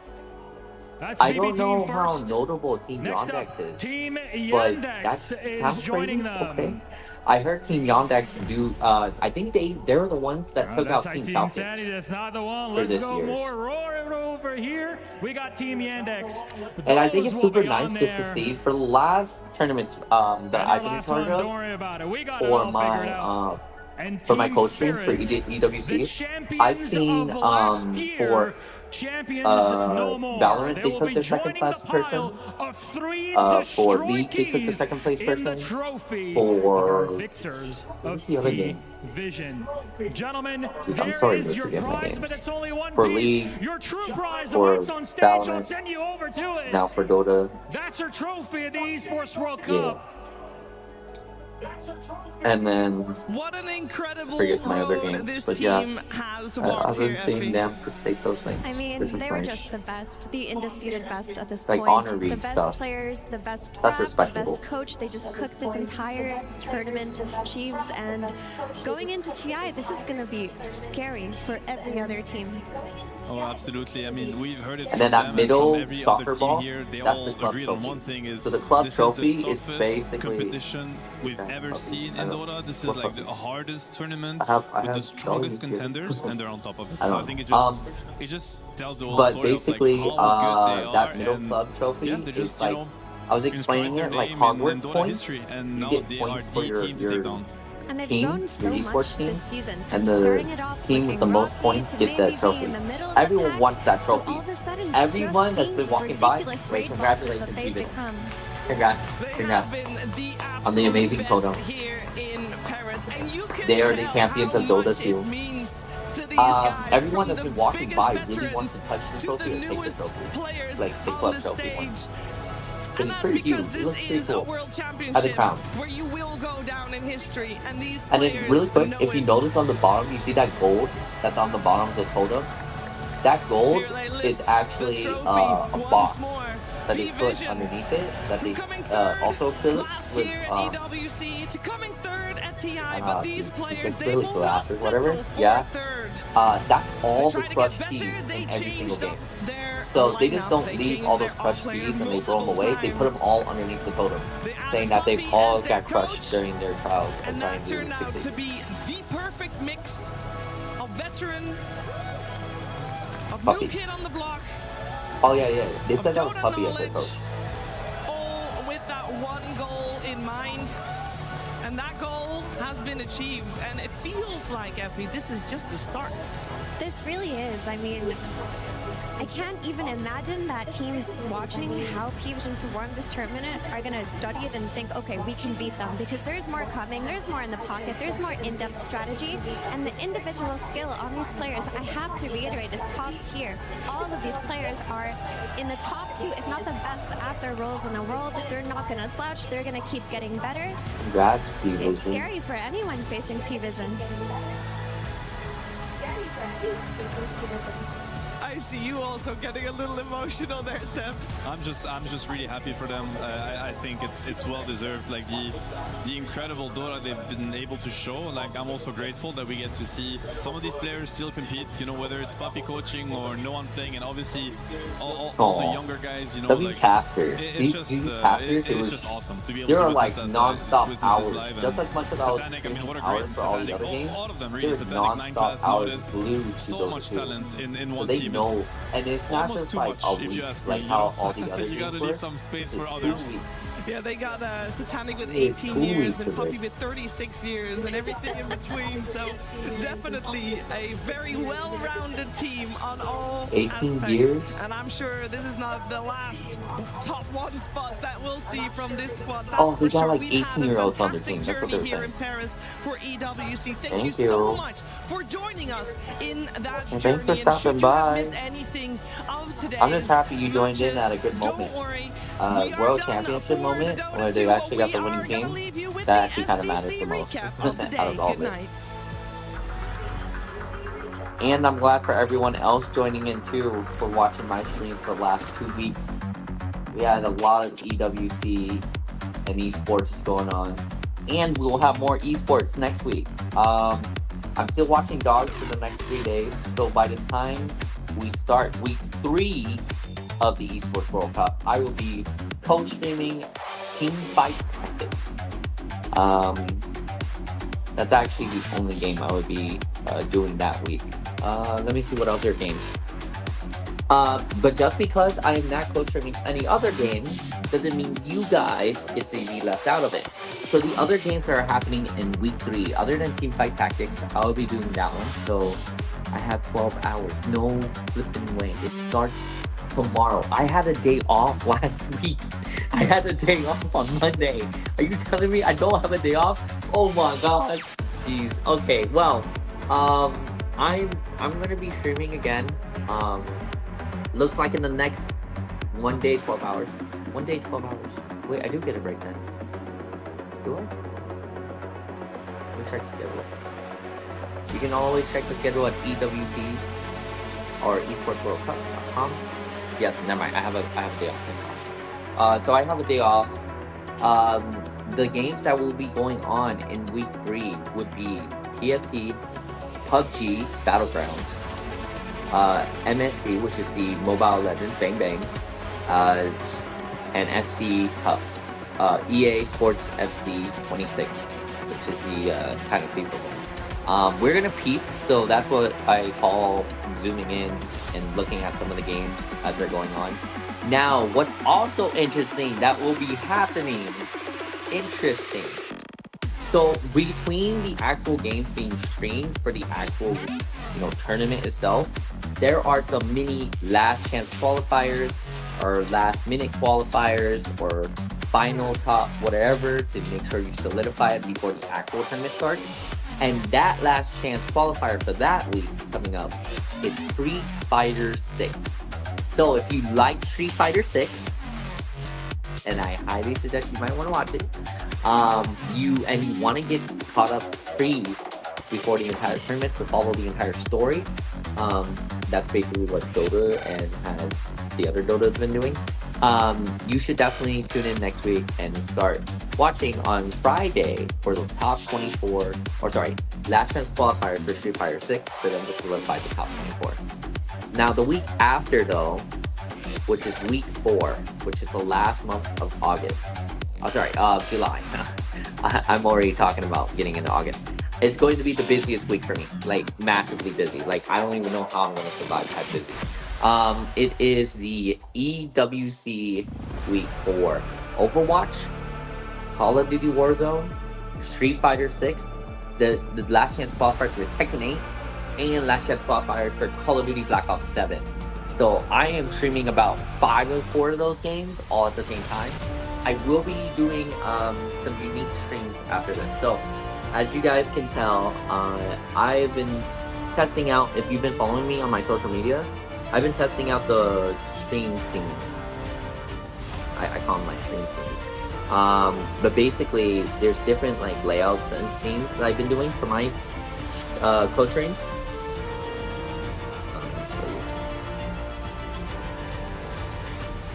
Don't worry, guys. I'm gonna fix I'm gonna try to fix it for a mod to help me out to change my scenes using a command. If they have that, and yeah, I think we're done. Yeah, we're done with this. We're done. Co-stream's over, y'all. I think everyone at EWC is also pretty tired too. Let me see if I can oh no, if I cannot connect to my computer, it's done, so guys. Oh, okay, never mind, I can. So to connect. All right, let me show you guys my streams. Give me a moment.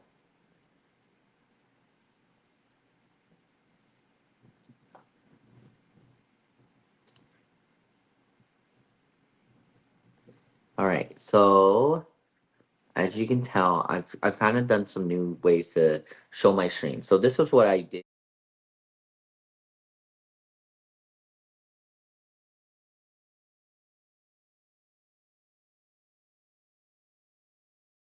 All right. Hopefully you now can hear me. Let me turn off my on-cast cam.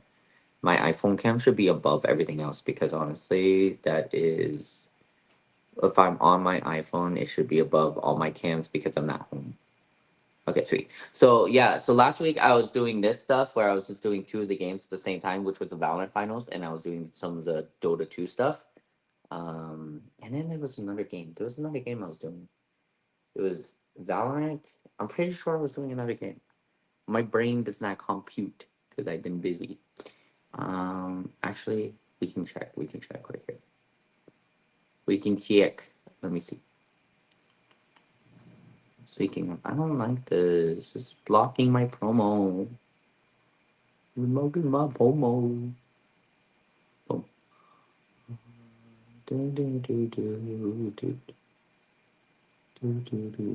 Okay, so EWC streamer. EWC streamer. Representing. One more time.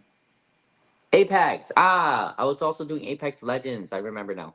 So I was doing Apex Legends, and then I was also doing Valorant at the same time. So I made my co-stream go dual finals to make sure, like, if you guys don't want to open up another stream in another tab, eat up some RAM, depending on whatever internet you're using, You could just watch it on my stream and you can see both of them and then we'll have both on. Now the audio stuff, I think I fixed it a little bit. Last time I had to mute one and then unmute one and then yeah, it was a whole thing. I do have to do quite a bit of the same for this upcoming one, but I have to do it in 2 different browsers, so it's completely fine. What was I gonna say?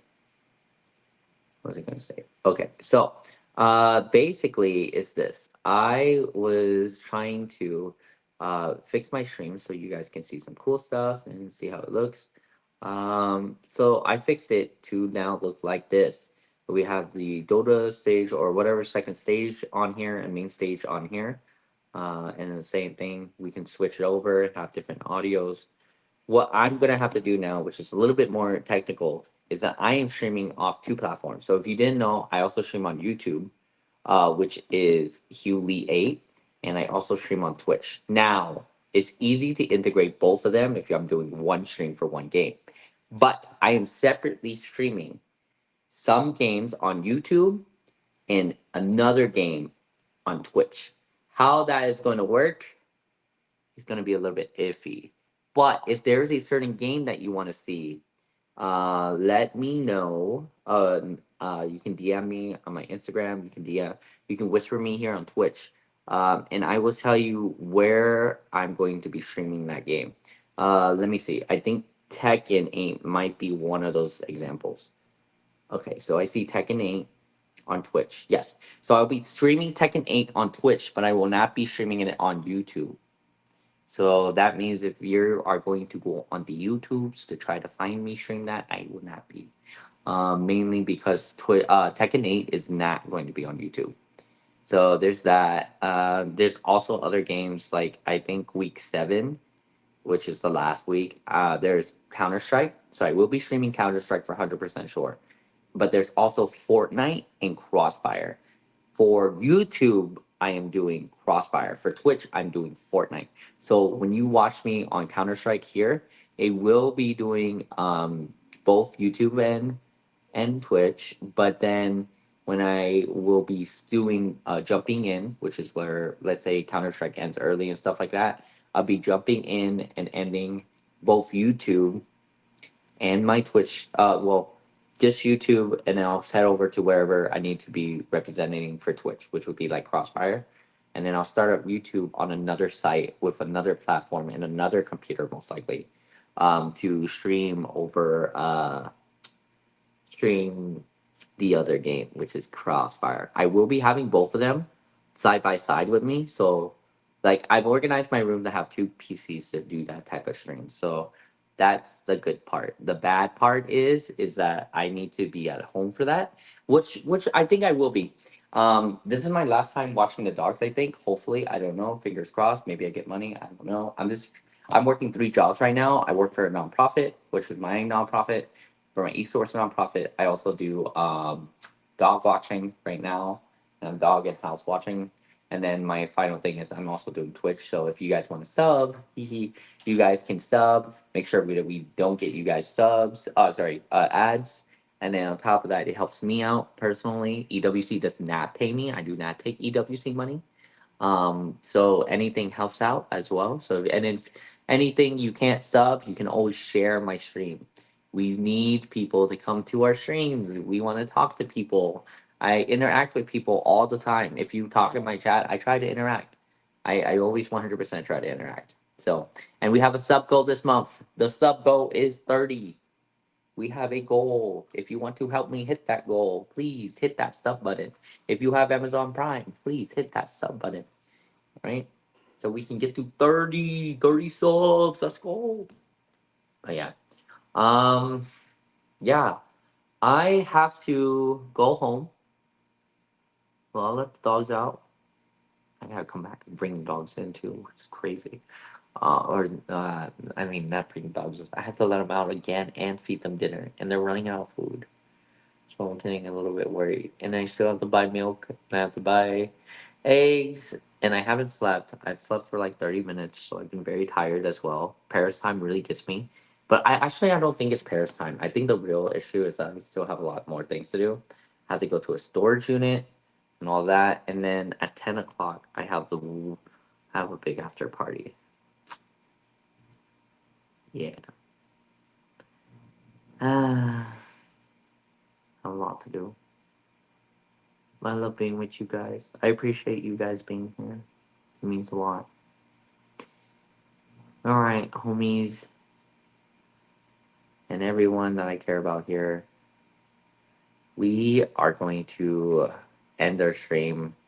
I'm going to raid Ennis Tony Stark because he's an amazing guy, and honestly, thank you for always coming to support. You have been an amazing friend as well. He's an amazing content creator and Twitch streamer as well. I like watching their streams. I played Marathon with them before, and it was really fun. So yeah, I will see you guys probably in 2 more days. I'm gonna take a break. I'm gonna use that day off to just rest and sleep and stuff. But I will see you guys soon. Show him love, give him your follows, give him any subs if you have to as well, right? If you can't help me hit my 30, at least help someone else for the day. Don't forget you can sub for free with Amazon Prime, and I hope to see you guys soon. I appreciate you guys. Peace and love and everything, and love and peace.